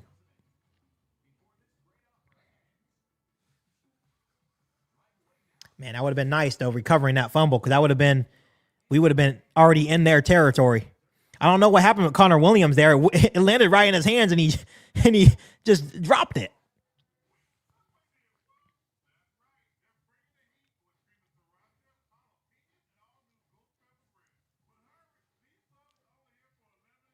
Yeah, it's cool when they do. My dad was mentioning it's funny when they pan over to Ryan Poles and then Kevin Warren, because Kevin Warren's face is just like stone cold right now. Like, he looks like a man that's on a mission. He's only been here, for 2 years, and he's already done with losing, right? He's like, you know what? Let me step in. Because originally, Kevin Warren was hired to really just take care of the stadium. And that hasn't really come to life yet. And it seems like he's still trying to do the stadium stuff, but he's also going to be helping with football operations now, too. Which I know a lot of people are not really in agreement with, but at the same time, maybe Ryan Poles needs a little bit of help. I don't know. To try to find talent, bringing the right people in to help navigate this talent, especially on the offensive defensive line. Well, maybe they need more help, because obviously those two are not getting it done. They're sitting there looking at each other saying, hey, let's go get that guy. Why do you want that guy? Because they play just like us. There's an issue with that. None of you mofos made it to the league. Ryan Poles got opportunity. I will say that. They played college football more than any of us will ever make it. So give them kudos. Poles played college football with Matt Ryan. Minnesota's defense. Oh, Brian Flores. Yeah, see, that scares me. That scares me. No, it really does. And I think that's why Kevin Warren's going to hop in and be like, no.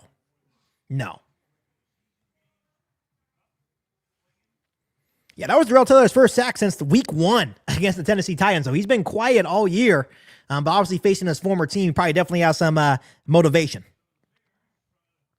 So here we go. At our own 21-yard line. No, at our own 16-yard line, my apologies. Bears will have a 1st and 10. 8:13 left to go here in quarter number 3. It's going to be a handoff to DeAndre Swift. He cuts up, and he gets forward to about the 19-yard line, so it's going to be a gain of 3.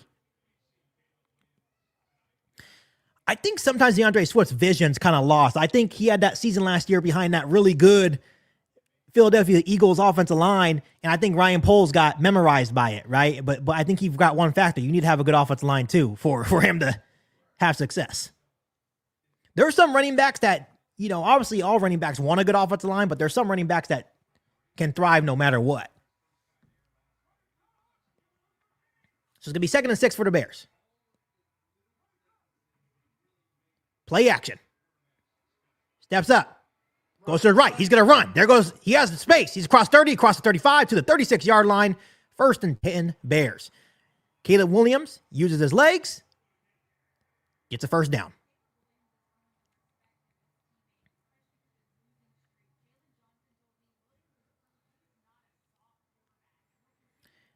This is the Bears' 3rd game in 11 days. They actually did us a favor at the end of the year. They knew the Bears fans wanted, get this over with, take us out of our misery. Someone asked, when will Cole Kmet get his first target of the game? It makes no sense that you have a top 10 tight end in the National Football League and you can't get him involved. That makes no sense. That's been the failure of the season. It's going to be a screen for DeAndre Swift. He cuts up. And I don't know where he was trying to go there, but he's going to lose one. He tried to cut up, and go to the opposite side of the field. Why does everybody's screens look better than ours? Yeah, like every time someone does screens, they get like 20 yards, and we always get like negative. Like, they make everything hard. Pause. That was crazy, huh? That was insane. Here we go. 2nd and 11. After the loss of 1 on the screen play to DeAndre Swift. At our own 35-yard line. Caleb Williams drops back. He's going to throw out to Keenan Allen. And it's only going to be a gain of 2. 1.5. That's just... Has the clock now under 6 minutes. Honestly, guys, I'll be honest with you. I don't think I'm going to, someone said big pause in the chat. I don't think I'm going to watch that Packers game, or at least I'm not going to stream it. Be quite honest, because this is crazy. 3rd and 9.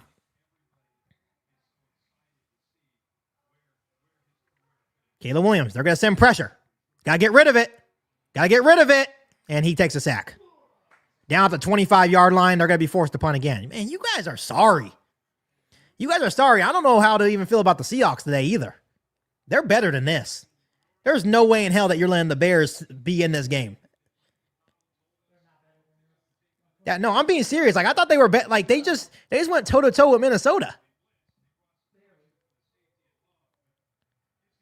So the Bears will be forced to punt once again. Just no rhythm, no identity, just nothing. Just nothing there. So here comes Tory Taylor to punt for the 60,000th time this season.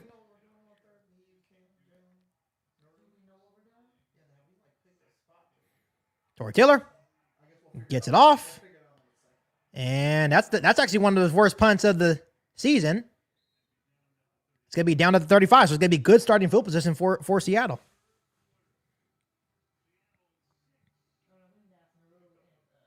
So 6-3 still. Someone said, man, bro, I love my Bears, but this is embarrassing. Yeah, it's just bad. It's just bad football all season long, man. It started off good, but even yeah, it's just one of those things. 9 games in a row. That's embarrassing. Hopefully Caleb's confidence doesn't get fucked up and becomes better damaged goods. Yeah, yeah.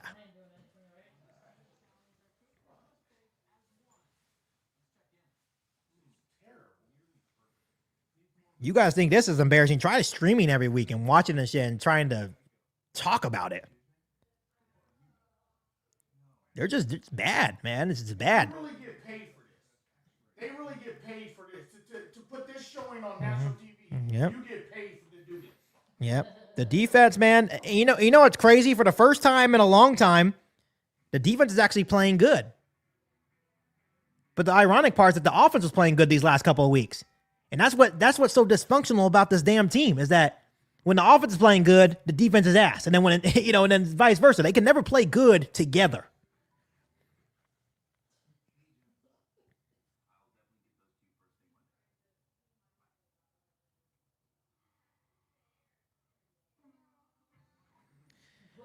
So let's see if the Bears defense can do what they've been doing. They're not going to be able to hold for the whole game. Shit.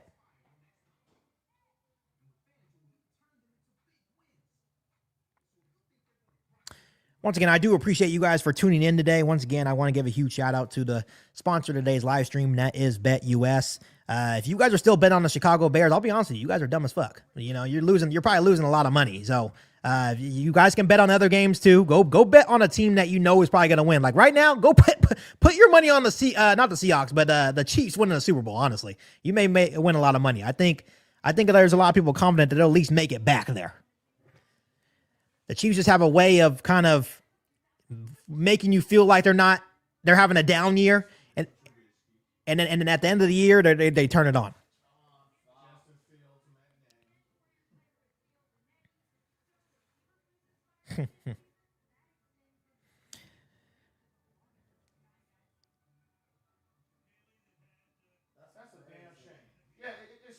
It's the same stuff. It's the same. It's just a revolving door. How can you be that fucking stupid? Yeah, it's just the dysfunction of the Chicago Bears, man. Sell the team. Send you guys' ass to Iceland or something. I don't know. Send your ass to Iceland. You guys suck. Pause. 4:35 left to go here at quarter number 3. Geno Smith's going to be in shotgun. Here comes some pressure. Geno Smith steps up. He's going to throw. And let's go. Kevin Byard was there, but he just threw it away. But once again, the Bears are able to get some pressure. Incomplete pass, 2nd and 10. Monty, you think he's going to give us one? He's going to about throw a pick here pretty soon? He's overdue. Someone said it's hard to watch this team. Someone said you can say what you want. The Bears are playing to lose. I don't believe that though. I don't really believe it. I just think they're bad. So it's going to be a delayed handoff, and the Bears defense is good, limiting to a gain of 2 there. So it's going to be 3rd and 8 here. Someone said the Bears are winning with the spread. Yeah, and that's crazy. Because I think the spread today is like 42. And I'm like, you really expect the Bears to score to do their end of the stick? Here we go. 3rd and long for Seattle. 4 minutes left to go here in quarter number 3. Still a 6-3 ball game. This is probably the best game of the year right here. Looks like the Bears are singling pressure. The Bears do send extra. Can they get home? And, nice catch by JSN. And JSN makes a couple men miss. No, he's down. He's down. He's going to be across the 50 in the Bears territory.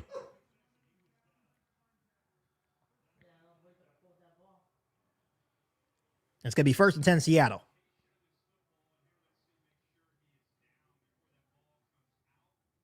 Yeah. Yeah, that was a really good route by JSN. I think it's only his 2nd catch of the day. That wasn't terrible. It wasn't terrible coverage either. It just stopped in the zone. Came back to the ball. It's going to be a handoff. There is a penalty flag on the 1st down play.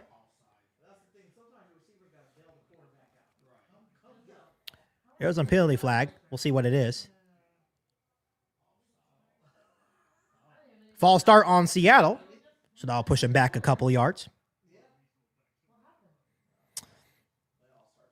Someone said, can we get Ben Johnson already? Yeah, Because I'm thinking it may be Ben Johnson and Robert Saleh as our coaches. And Robert Saleh would change he's a 3-4 guy.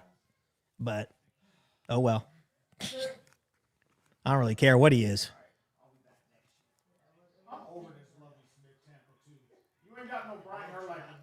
Right. Edmonds is just as tall, but he just ain't as good. Geno Smith hands it off once again. And a couple of missed tackles for the Bears. Ball out all the damn time. Make the tackle. First guy Gets up to the 41-yard line here. It's going to be second down after a couple. Nearing 2 minutes left to go here in quarter number 3. Still 6-3.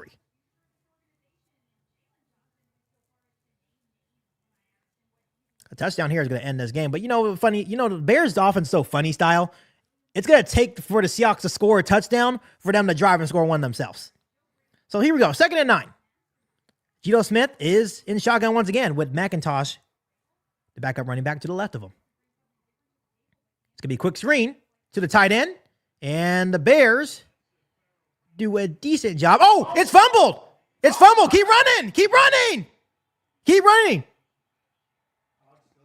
Just go to the end zone. Kyler Gordon has the football, and he's going to run into the end zone. Let's see what this is. Let's see what this is. There was no whistle.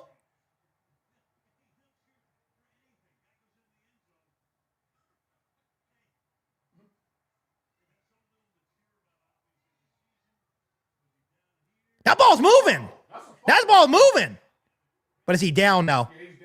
He's down by contact, but that ball's out. Oh, they called a touchdown, but he's going to be down. He's going to be down now. But they're going to call a touchdown on the field. The forced fumble by Kyler Gordon and the return, but I think he may have been down.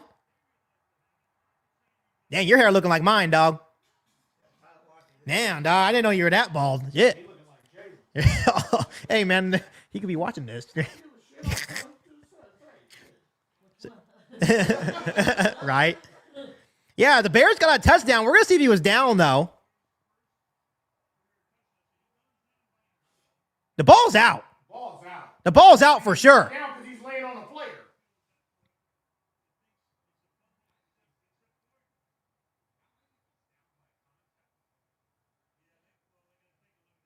The only thing I don't like about the down by contact thing is that they're going to say that the tight end...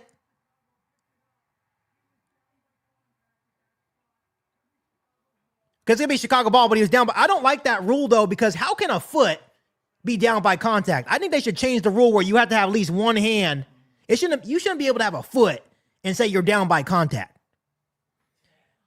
Yeah, I need to take off this hat because that's how my hair is looking with wearing these hats. So it's gonna be Bears football. 1:18 left. There's going to be 150 left. My apologies. 150 left after the forced fumble by Kyler Gordon. They do call him down by contact, so no touchdown. Okay, Spider. We're all betting on when Jalen's going to come on zero.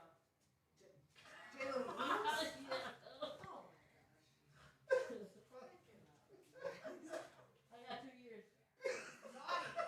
Put some money on it. Yeah. One that asked him about his hairline. Yeah, I don't know, man. So the Bears do get the football back. They're going to have a 1st and 10.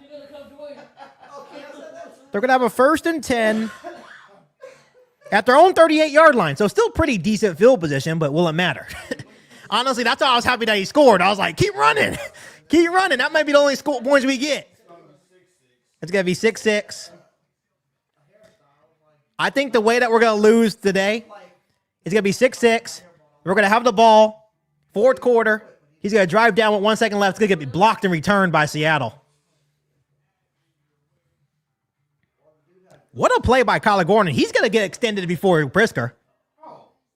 He's going to get paid. Kyler Gordon has been excellent this year for the Bears. That's the way. Okay, Jason, that's what I'm saying. No one even touched him. Like, how can you say the tight end's leg touched him so he's down by contact? Like, what kind of rule is that? You don't even know he touched him. Well, that's what I'm saying. No one even know he touched him. Like, oh, his toe touched him, so it's down by contact. That's why I don't understand. He's just trying to hold on for life. That's good.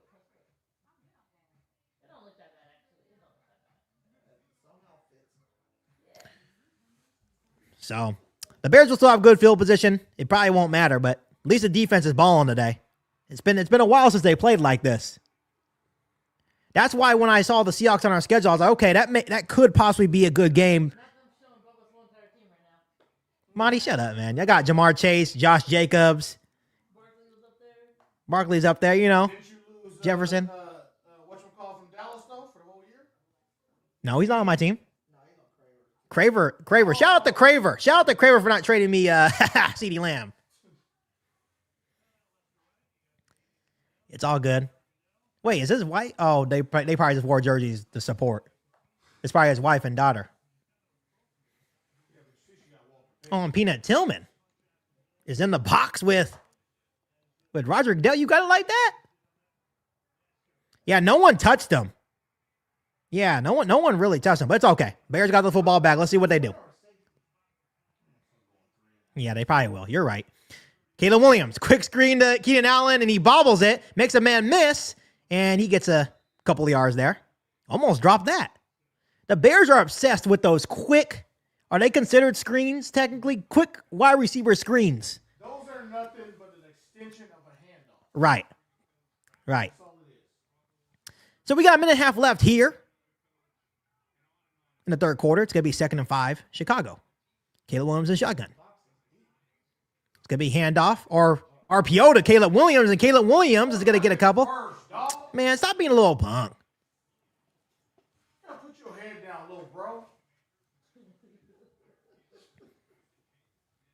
I think. So here we go. So we're nearing the minute left. It's going to be 3rd and 1. Piece of pie. Here. Yep. They're playing toys in there. It's going to be 3rd and 1 for the Bears. A minute left to go here in quarter number 3. Helped me with my berry pie. Man, if you can't get a yard, if you can't get this yard, bro, I'm going to be pissed. Caleb Williams throwing the football.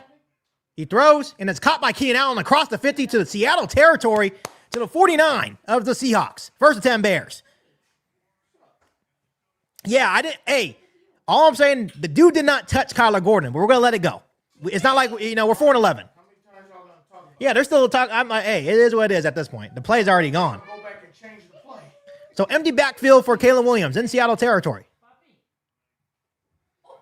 Caleb Williams driving back. They send a rush. You got to throw it away. Oh, God damn, I don't know why he does that. Caleb Williams takes a sack, and that's going to be the end of the third quarter. Damn, Caleb. Like, I understand we got to live and die with that, but you got to learn sometimes, too. Like, it's not, sometimes, you know what Tom Brady used to do? He used to, I mean, but who's the hot rod? You gotta know who the hot rod is. like, bam. That guy gotta stop. Right. That guy in the slot gotta My see. God. It's just, it's every game, like at least once or twice a game. You want Baba to change your diaper? Like, not every play has to be a Superman play. I understand the offensive line's not good. I understand there's certain things that are not in place, but we don't need you to be Superman every play. Even if you get rid of it and you're throwing it to someone like the hot route and it just lands on his feet, at least you're throwing it to somebody. So the end of the third quarter, Caleb Williams takes a sack. 10 yards. 2nd and 20. Yeah. Hey, bud. Yeah, it's not a good sack. It's going to be 2nd and 24. That was a loss of 14 there on 1st and 10. They were in Seattle territory, but now they're on 37.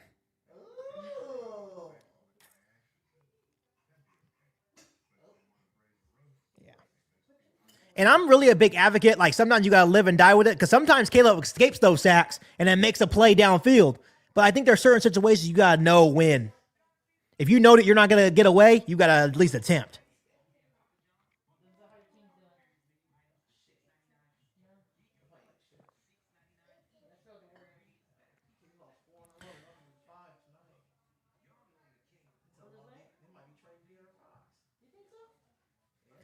So we're going to be at the start of the fourth quarter here. The Bears still have the football. It's going to be a 2nd and 24 at our own 37 now.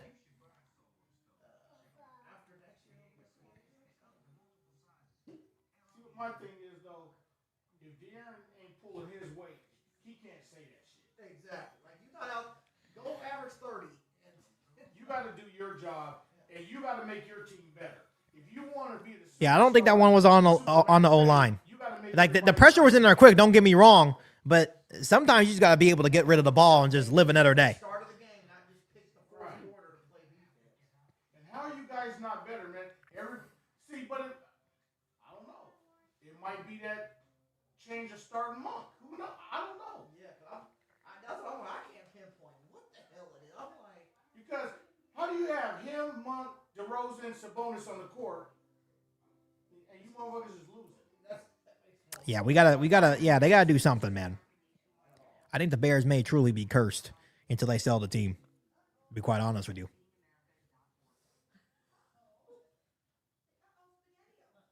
Here we go. 2nd and 24. Start of the fourth quarter. Just can't afford. We just can't afford that play on 1st and 10 in Seattle territory. Here we go. Caleb Williams going to be in shotgun.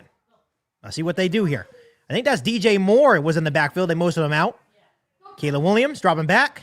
He throws, and it's going to be batted down. Good play by the Seattle defense. Now it's going to be 3rd and long. Go ahead and get Torrey Taylor ready. Just pathetic, man.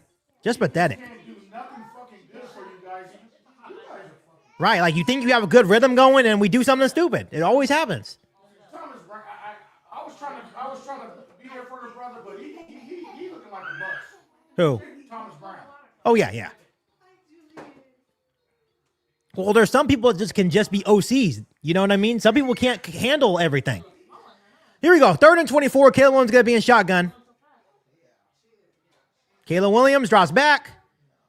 Throws across to DJ Moore. And he's got nothing there, and the Bears will be forced to punt again. Get off the field. Get off the field. You guys suck. You guys just it's bad, man. Like, how do your defense is playing good. Right, but it's not even just this game. It's been all season long. It's like, you guys really get paid for this? Like, you get millions of dollars for this.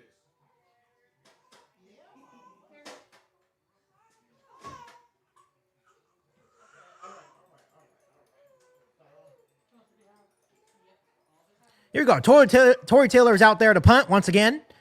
14 minutes left to go here in quarter number 4. Let's see if the Bears defense can do something again. They've been doing it all game long. He fair catches it at their own 14-yard line.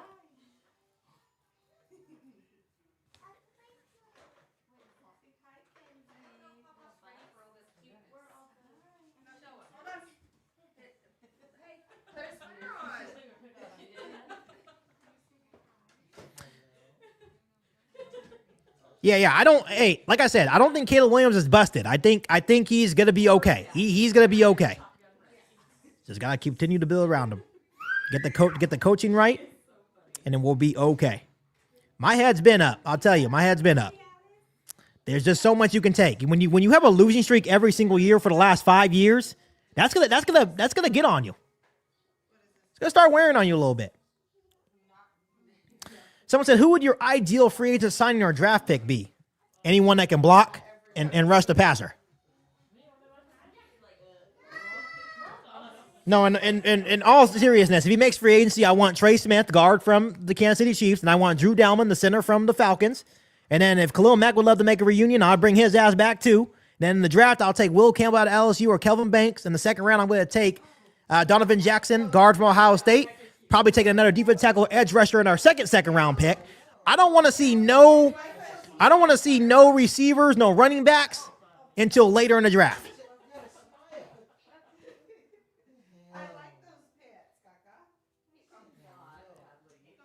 I'm begging for Ben Johnson. I'll tell you that. I'm calling Ben Johnson right now saying just sign the contract.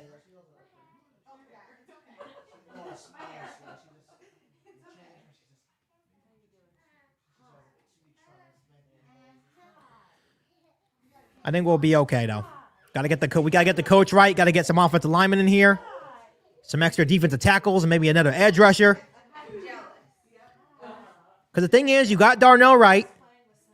You could even consider bringing back Tevin Jenkins on a cheap deal. Like, not even like a starter deal. Like, hey, we're going to give you a 1-year prove-it deal to stay healthy, but we're still drafting your replacement.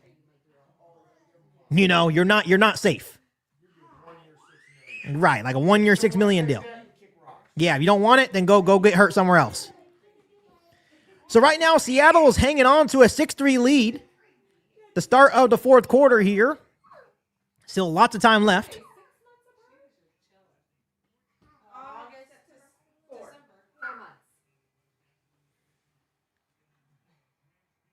If we don't get Ben Johnson, I guess I'll be fine with Mike Vrabel. It is what it is. I'll at this point, just give me Pete Carroll if we don't get Ben. I don't know. Here we go. 1st and 10 for the Seahawks. Geno Smith's going to be under center. Charbonnet's in the backfield for the Seahawks. It's going to be handed off to Charbonnet. And Charbonnet gets about 1 or 2 there. So once again, good job by Javon Dexter in the defensive line. Turning things up.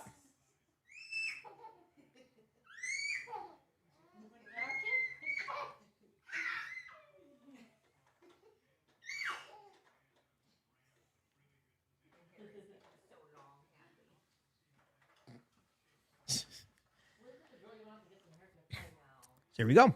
Second down. Second down and 9. 13:30 left to go here in the fourth quarter. Geno Smith's in shotgun. Motion over is DK Metcalf. Geno Smith. Here comes a blitz. It's going to be a screen to JSN. You got to get him down, and they're going to be able to tackle him short. He gets across the 20 to about their own 22-yard line. It's going to be 3rd and short for Seattle. That was a good play call, but a better job by the Bears defense to get him down because he definitely could have some space there. 13 minutes left to go. 3rd and 3. Geno Smith's going to be in shotgun once again for Seattle. Charbonnet is going to be to the left of Geno Smith. Watch the delayed handoff. Watch the delayed handoff. Watch the delayed handoff or watch JSN or Noah Fant. Changing the play. The clock's at 5 seconds. Geno Smith, delayed handoff. What did I tell you? And he's going to go down short. There we go. There we go. There we go. What did I say? What did I say, Denzel? Watch the delayed handoff or no offense. Did I just say that? I just said that. Ah, damn. Not sending people to the moon. Good job by TJ Edwards there on the play, recognizing the delayed handoff and getting Charbonnet down. Come on, we need a good return here. We need a good return here. Let's go. The defense has been balling today. They lose one on the play, so it's going to be 4-4. Watch the fake, too. Watch the fake. I know these motherfuckers like to get creative sometimes. Once again, Joshua Blackwell back to return. And he's going to punt. And Joshua Blackwell will be able to return it. Makes the first man miss. Gets across the 30. Stays on his feet. Gets to about the 38-yard line, the same position we had last time. And the Bears have a good starting field position with 11:43 left to go. That's what I'm saying. Score. But you know what? You know the problem is with this Bears? They're going to score, and then our defense will give up a bomb to DK. Marty, what do you have to say to this? A Bears fan in the chat just said Seattle sucks. But they're he's insinuating that this is a playoff team, though. That's what he's insinuating that. They're playing for something. And this is the performance they show. Well, but if you think about it, the whole NFC West is terrible. That's true. That's true. I mean, That's true. Did Bubba tell you that he made Denny's phone die last night? Why? They're talking too much? No. Yeah, but that's my favorite saying. I think I'm going to get that on a shirt. We're not sending people to the moon.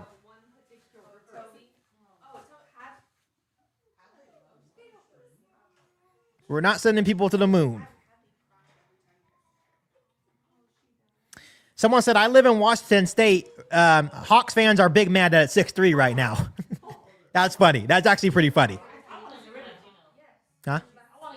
I don't know why they re-signed him this year to a 3-year deal. I don't think he's the guy. Well, we knew that. What? Oh, you could get Kirk Cousins. Shit, get Kirk Cousins with Justin Fields. Have 2 quarterbacks. I don't know. Right?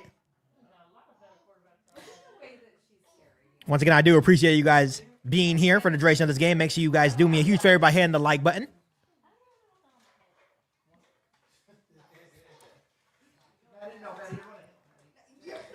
Also, I want to give a huge shout out once again to the sponsor of today's video. That is BetUS. You guys can always head over to betus.com and use promo code YouTube150 for 150%. Deposit bonus up to $2,000. Just do not bet on the Chicago Bears. I'll tell you that. Don't bet on them right now, but you can still make a lot of money. And you can also get 125% second and third deposits as well. James Jones says, yo, I rock with your pops. I appreciate that. Only Bears fans out here. Sadly, I'm alone. Haha. She says, KIEQ, you're definitely loyal Bears fans to be streaming this game. I am. I'll tell you. Yeah, I don't know why. Sometimes I question myself for streaming every week in this 9-game losing streak. I should have stopped after that Hail Mary, honestly. I should have known what was going to happen after that Hail Mary, because I was actually pretty high. I was like, okay, we'll bounce back. And they got their ass beat to the Cardinals the next week. And it was like a snowball effect. So here we go. Right, exactly. Exactly. There you go. 11:43 left to go here in quarter number 4. 6-3 ball game. The best game of the year going on right now here in Chicago. It's going to be hand off to DeAndre Swift. There goes DeAndre Swift across the 45. That's a good burst up the middle to start this first down for Chicago. That's crazy. Yeah. Yeah. Yeah, I don't know. I don't understand. I don't understand either. It doesn't make any sense. It's going to be delayed handoff to DeAndre Swift. He cuts up. He gets across, and he barely gets a first down. Dude, can you run? Right. He gets his head knocked off, but why'd he slow up? No, he's not. He's short just like your playoff hopes in fantasy.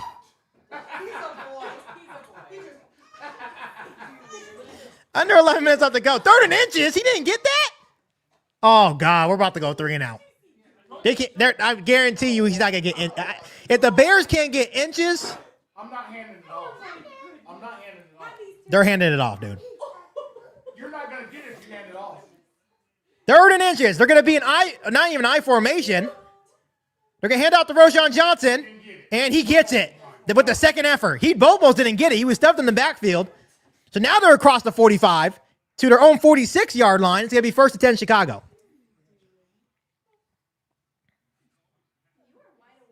I remember that play. That's like one of the first Super Bowls I actually remember watching, to be quite honest.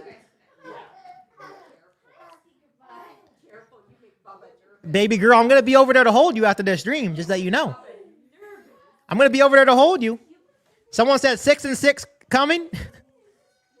Yeah, they're going to tie it up here. Watch. 49-yard line here. 1st and 10 for the Bears. Almost in Seattle territory once again. Under 10 minutes left to go here in the quarter number 4. It's going to be handled to DeAndre Swift. He cuts up and, look like he had something. Bounce back. Yeah, I don't understand. The blocking is just terrible with the run. I thought that he had some space to bounce it outside, but he cut it back in. It's going to be a gain of about 3. As the clock continues to wind down. Yeah, I think they're going to tie this game up here. 6-6. Get the ball back, drive down. It's going to be a blocked field goal return for Seattle, and they're going to win. Just finding new ways to lose. So 2nd and 8 for the Bears. They're in Seattle territory at the Seattle 49. Here comes the pressure. I think it was a design screen. What? DeAndre Swift, who are you yelling at? Who are you yelling at? Sorry ass.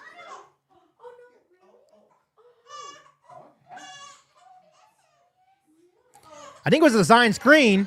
Oh, that's on Caleb. But he's going to get lit up anyways. He didn't have space. He's going to get lit up. Look, that dude was right there waiting for him. It wouldn't have gone anywhere. Here we go. 3rd and 8. 9:04 left to go here in quarter number 4. Caleb Williams going to be in shotgun at the Seattle 49-yard line. Looks like Seattle's sending pressure here. Yep, they're going to send pressure here. And he's got to go down again. You guys are fucking terrible.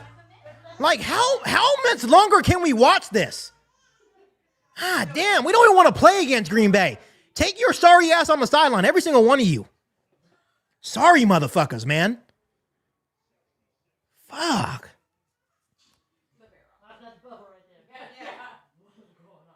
Damn. That's how Marty's looking at me in the fantasy championship. Like, what's going on?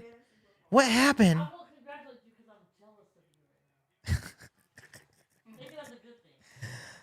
You and Kramer have been on my ass all season long.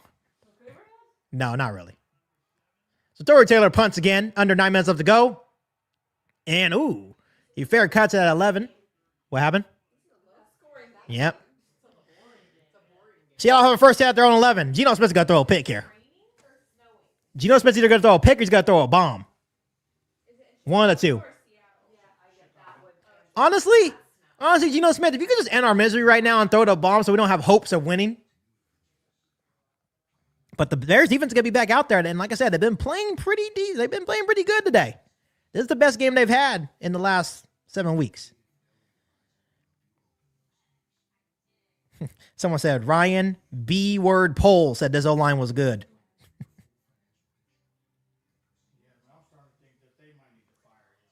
Yeah, it's starting to be more apparent, yeah.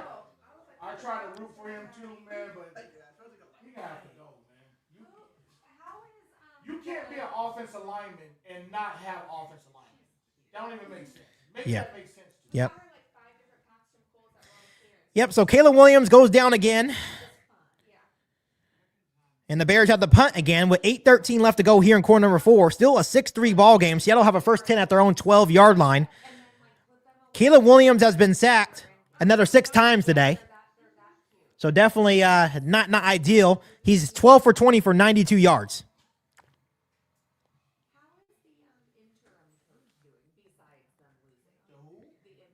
There's a reason why we're losing.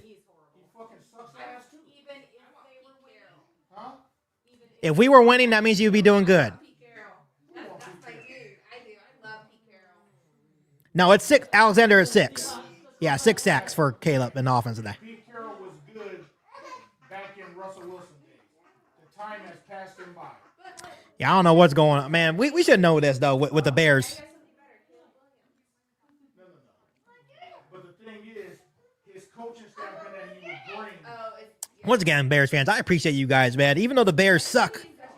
The Bears suck this year, but hey, we're still trying to stay together, and it'll be good times. It'll be good times eventually. It's just unfortunate. Someone said you can't spell embarrassment without Bears. That is very true.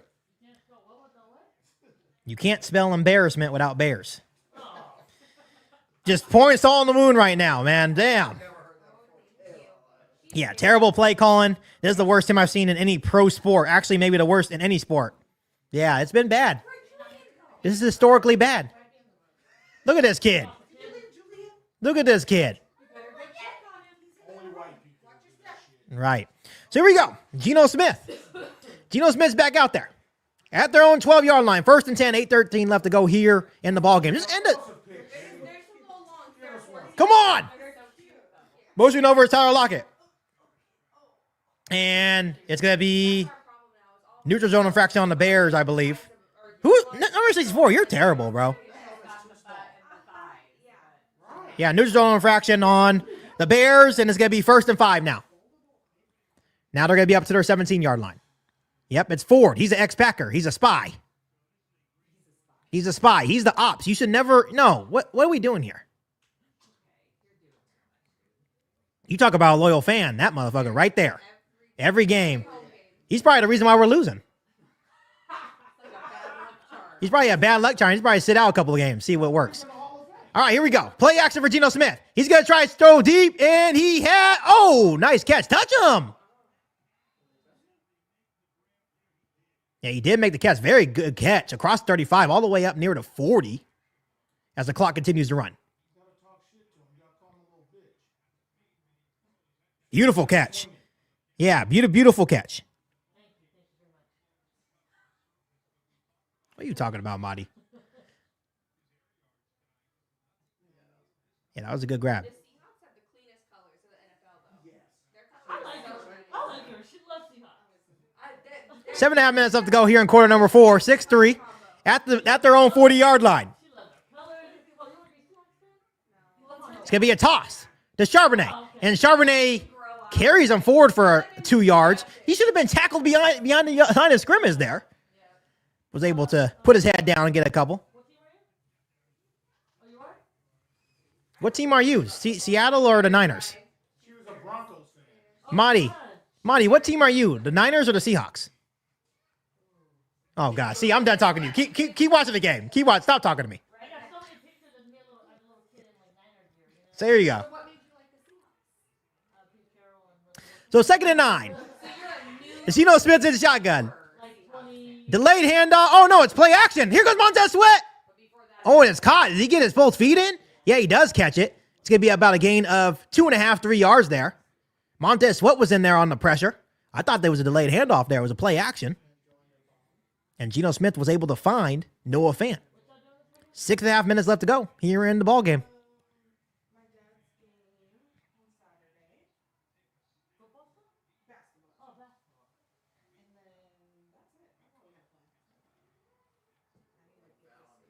Third and 6 for the Seattle Seahawks here. Let's see if the Bears get off the field. Shotgun is in Geno Smith. Let's see if the Bears get off the field on 3rd and 6. Drop him back to throw. He has time. He throws out the backfield. You just got to make the tackle. Got to make the tackle, and the Bears are going to make the tackle. The Bears are going to make the tackle. Seattle will be forced to punt again. Hardy was in on the play. I know a lot of Bears fans are high on Hardy. And once again, the Bears defense giving us chances to win this ball game. That was good. You did us good. Yeah. Maddie even said it. We were like, why is he?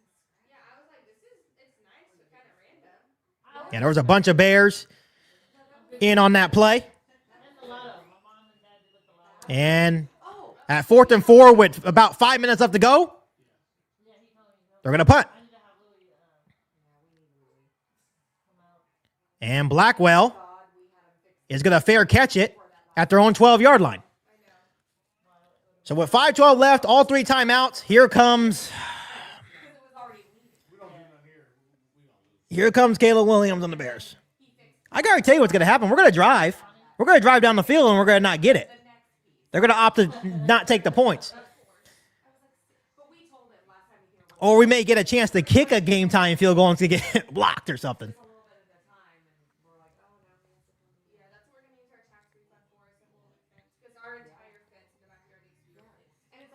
Mahdi, someone wants to know, the same person. He said, Seahawks don't seem like they're playing for their playoff lives. Does that seem accurate?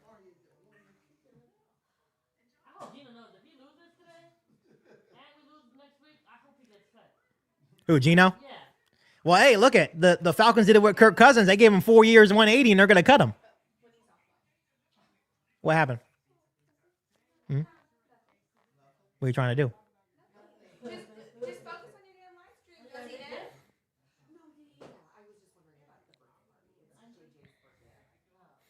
Kim, for the love of God, help the Bears move the ball. I don't know, man.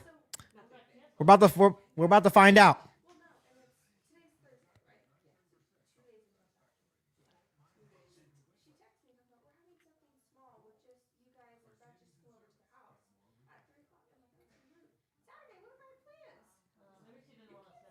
So let's see what the Bears offense can do. They're going to be out there on 12. We're going to have to do something.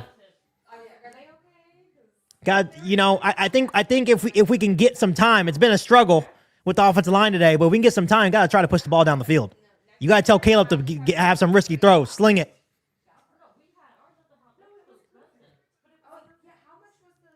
Once again, I do appreciate you guys. There's some people in here. I do want to put this comment up because, you know, I do appreciate people that have you know, positive feelings. He says, yo, man, keep your all's heads up.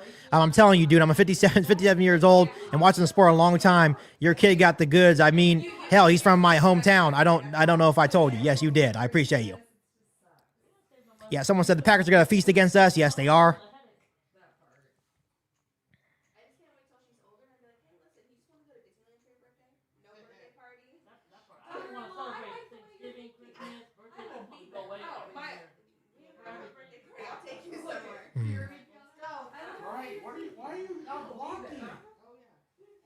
Yeah. He's been sacked 66 times. 4th most in a season in NFL history. That's crazy, right? He may get fired. They may see that number and they may fire him, honestly. That's crazy amount of sacks. Pause. Here we go. Caleb Williams going to start out on shotgun at our own 11-yard line. He's going to keep it. Caleb Williams gets across the 15. Gain of 7. That's touchdown. Hey, that's touchdown. Good start for Caleb Williams on that play. It was just an RPO. Oh, yeah, he would have hit that. Oh, man. Oh, buddy. Oh, buddy. Here we go. 2nd and 3. Caleb Williams going to be in shotgun once again at our own 18. Caleb Williams. Delayed handoff to DeAndre Swift. DeAndre Swift right up the middle. Across the 25. He's still being pushed. Still push him all the way up to the 30. All the way up to a 30. So it's going to be 1st and 10 Bears. 4.5 minutes left to go.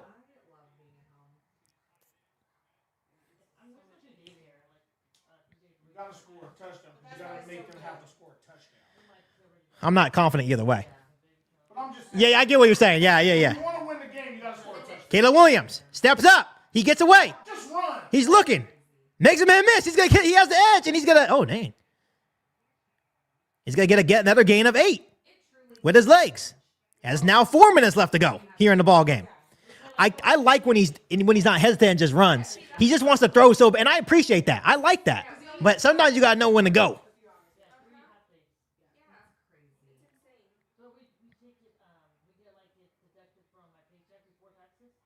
You could technically say he was giving himself up there, and they still hit him.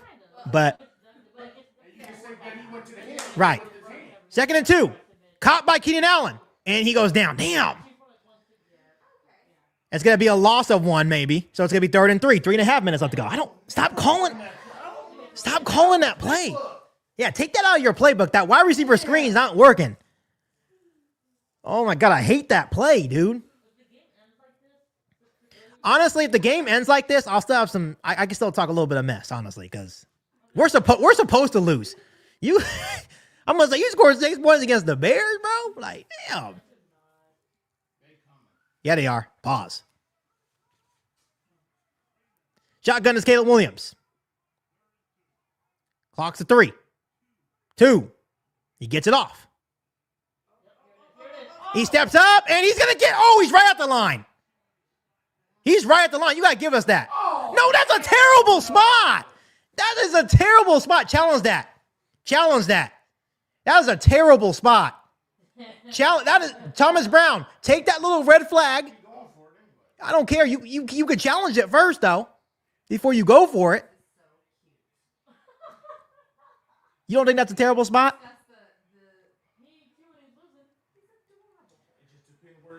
Here we go. 4th and inches. They mark him down short. They threw a challenge flag. I know they did. Oh, timeout. Can I see the spot, though? Can we see the play? So it's going to be a timeout by Seattle.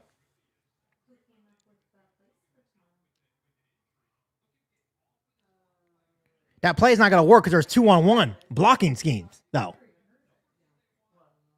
Ooh.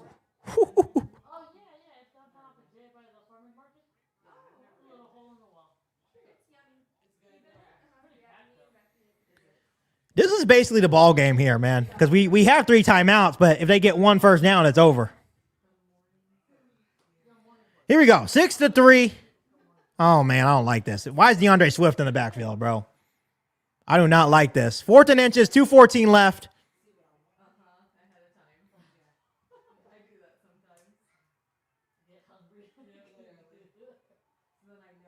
Oh, my God. And someone moves. False start on the Bears. That's why you challenge the spot, because of shit like that. Really. That was a terrible spot. I'm still pissed. That's crazy. All right, here we go. 4th and 5 now. Karan, once again, false start. He had a holding on the touchdown earlier, and now he does a false start. You know the snap count. Like, what are you doing?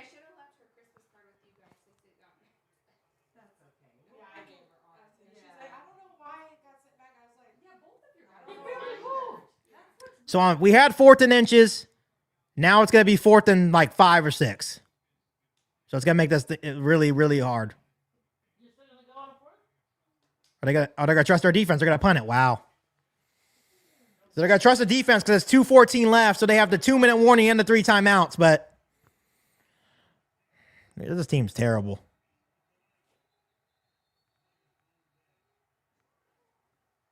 And they blow the whistle dead. Blow the play dead. And the Bears just use the timeout. We really just use... Why are we... Oh, he's going for it. Okay, I was about to say, like, why are we using the time? Yeah, I'm like... No, they're going for it. They called a timeout, and now they're going to go for it. They get the best play call possible.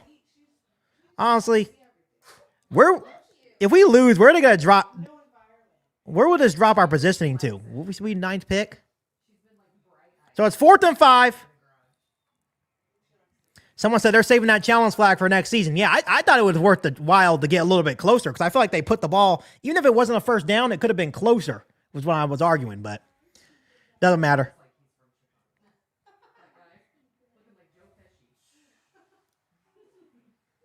Here we go. 4th and 5, 2:14 left to go. It looks like the Vikings, not the Vikings, but Seahawks are going to send the house, and they do. And it's caught by DJ Moore. Oh, my God. It's going to be first down. Oh, my God. I hate this team. I hate these motherfuckers, man. What the fuck was that? Caleb Williams dropped back. They sent a full-out blitz. That was like a zero blitz. That was a zero blitz right there. And Caleb Williams just throws it to the football gods and finds DJ Moore on a crosser. You got to be kidding me. You got to be for 15 yards.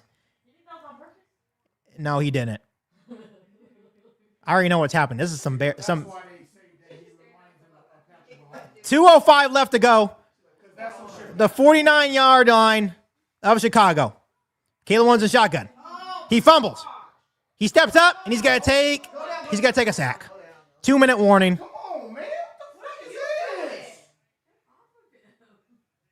So it's gonna be a sack. It started off with a bobbled snap, and then Caleb Williams steps up and goes down again. So it's the 7th sack of the day for the Seahawks defense. This is just Bears football, man. So it's gonna be 2nd and 15, 1:57 left to go. Bears have 2 timeouts. They are at their own 44-yard line.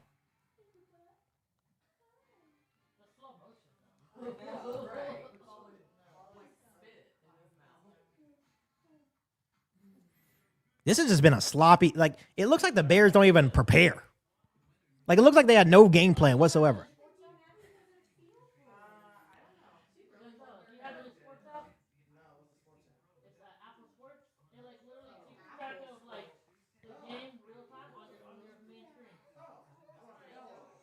She wants her Auntie Maddie, but you can't. Yeah.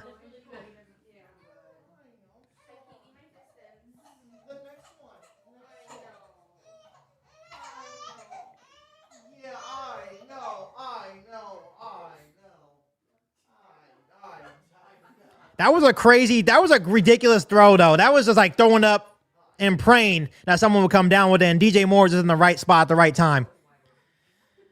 Oh, my goodness. Yeah, this team is crazy. This team is crazy, Bears fans. Hit the like button for me, please.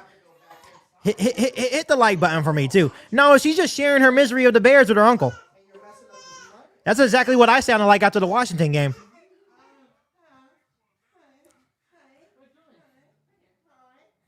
The only positive thing is that the Bears have 3 plays. This is 4 down territory, so that's the only positive. So you don't need it all back at once.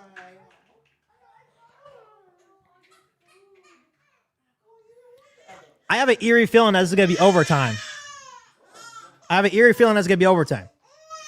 Kyle says, Keek, I hope you and your family have a great night regardless. I hope you do the same, man. Can't complain. Tomorrow will be Friday. We don't have to worry about Bears football on Sunday. It'll be a beautiful thing.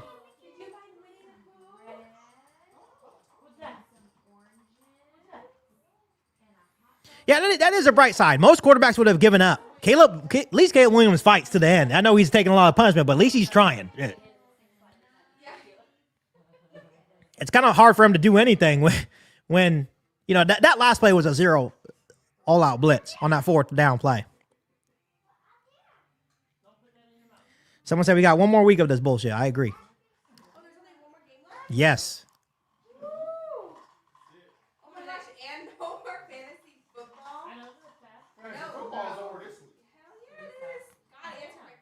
Here we go. 2nd and 16. 2 minutes left to go. Motioning over to the left is DJ Moore. Caleb Williams going to be in shotgun.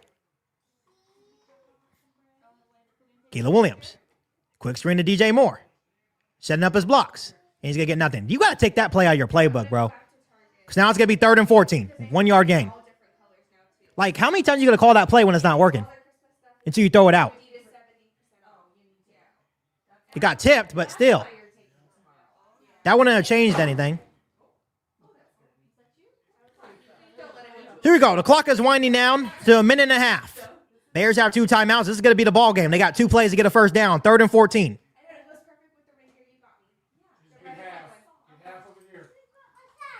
Third and 14 for the Bears.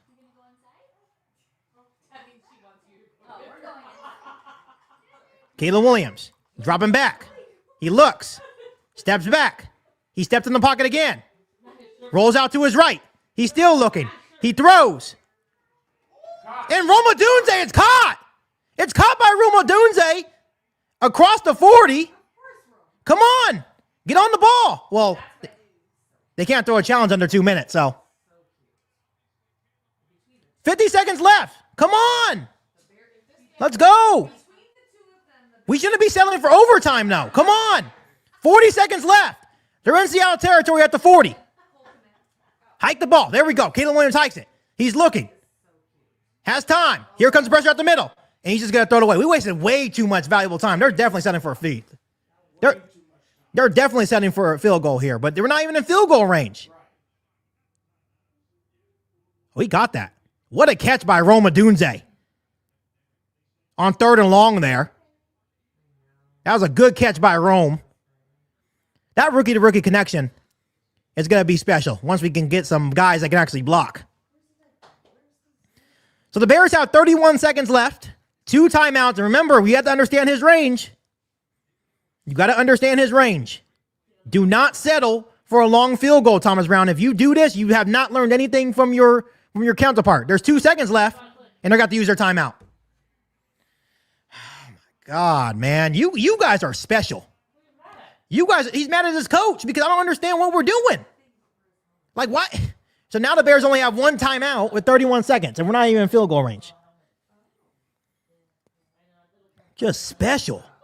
So you let 20 seconds go off the clock just to throw an incomplete pass, and then with 31 seconds, you have the game clock going down, and then you call your timeout. Like, dude, you're no better than Eberflus, bro. Yeah, you're not getting no interview, Thomas Brown. You suck. You're terrible.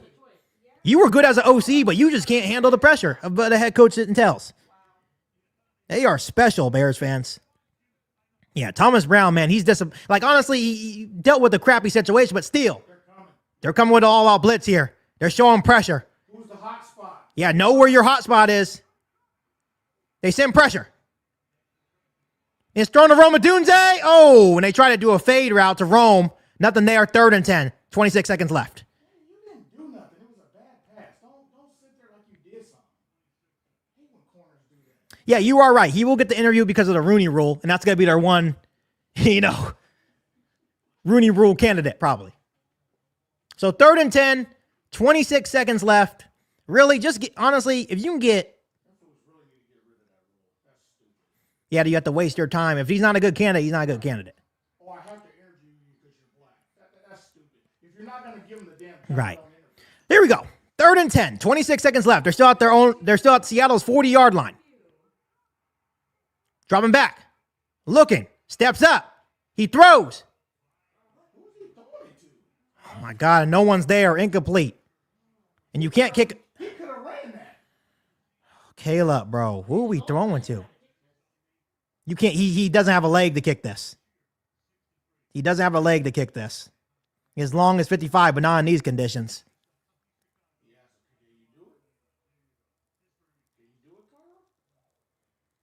But the problem is we don't have a good offensive line to block, and they're just going to push us back. And Cairo's going to have to kick it low driving to get it there. So you're better off, because this would be like a 58. So this is the game. Timeout by Seattle. So this gives them time to at least think. This at least gives them time to consider if they want to just kick the field goal and try to attempt to tie it or just go for it. But it also gives Thomas Brown time to find the best play call. Wide receiver screen. I'm telling you, watch him call a wide receiver screen. I want to know what Caleb Williams saw on that last one. Like, who was he throwing to on that last play? He should have ran it. He should have ran it. Because you didn't need all of it. We're just looking for half. At least half. The middle of the field was wide open. Yeah.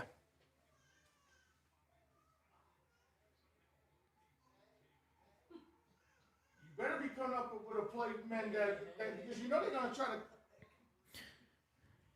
So here we go. 4th and 10. Seattle sending pressure. And it's picked off. That's crazy. 11 seconds left. That's going to be the ball game. Seattle barely beat the sorry-ass Bears. That's crazy. 6-3. So the Bears are going to lose their 10th straight game and drop to 4-12. Yeah, it was. He just threw it up. It's an all-out, like, that was your best play call? You know they were coming with the pressure. That was your best play call, though?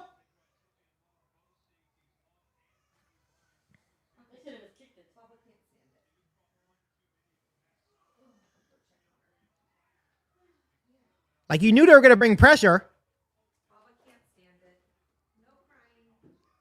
So they're going to take a knee, and that will be the final. That actually ruins Caleb Williams' interception streak, too. He was on I think he was on 300 plus attempts, and the Bears are getting booed at their final home game.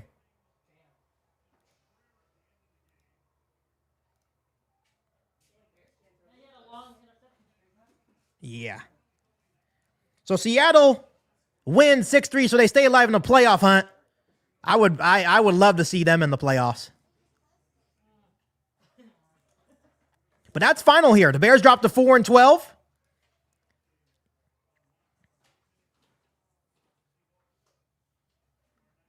And the Bears are now, I think they're going to be a top 10. I think they're guaranteed a top 10 pick. Seattle stays alive for at least one more week.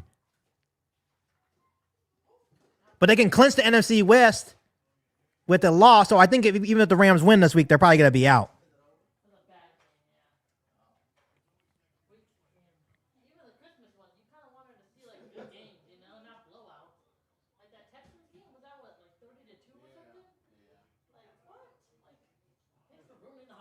That's crazy. There's nothing much to say, Bears fans. It's just another loss. Another weird loss. You know, you have the opportunity to at least try to score. I think there were some timeout issues down the stretch, and Thomas Brown, yeah, you lost your audition, man. Your audition's been terrible. Thomas Brown's now 0-4 as the interim head coach of the Chicago Bears. Bad day by the offense, really good day by the Bears defense. I got to give them their kudos. Got to give them their kudos. But the Bears fall to 4-12. Once again, I appreciate every single one of you guys tuning in. I want to give a huge shout out once again to BetUS for sponsoring today's live stream. Make sure you go use promo code YouTube150 to make all your bets. Just don't make them on the Chicago Bears if you want to save your money, right? So appreciate every single one of you guys. Hit the subscribe button, hit the like button, share this podcast to every single Bears fan that you know. Once again, peace out, guys. Bear down. I'll be back for all new podcasts starting tomorrow. Appreciate you guys.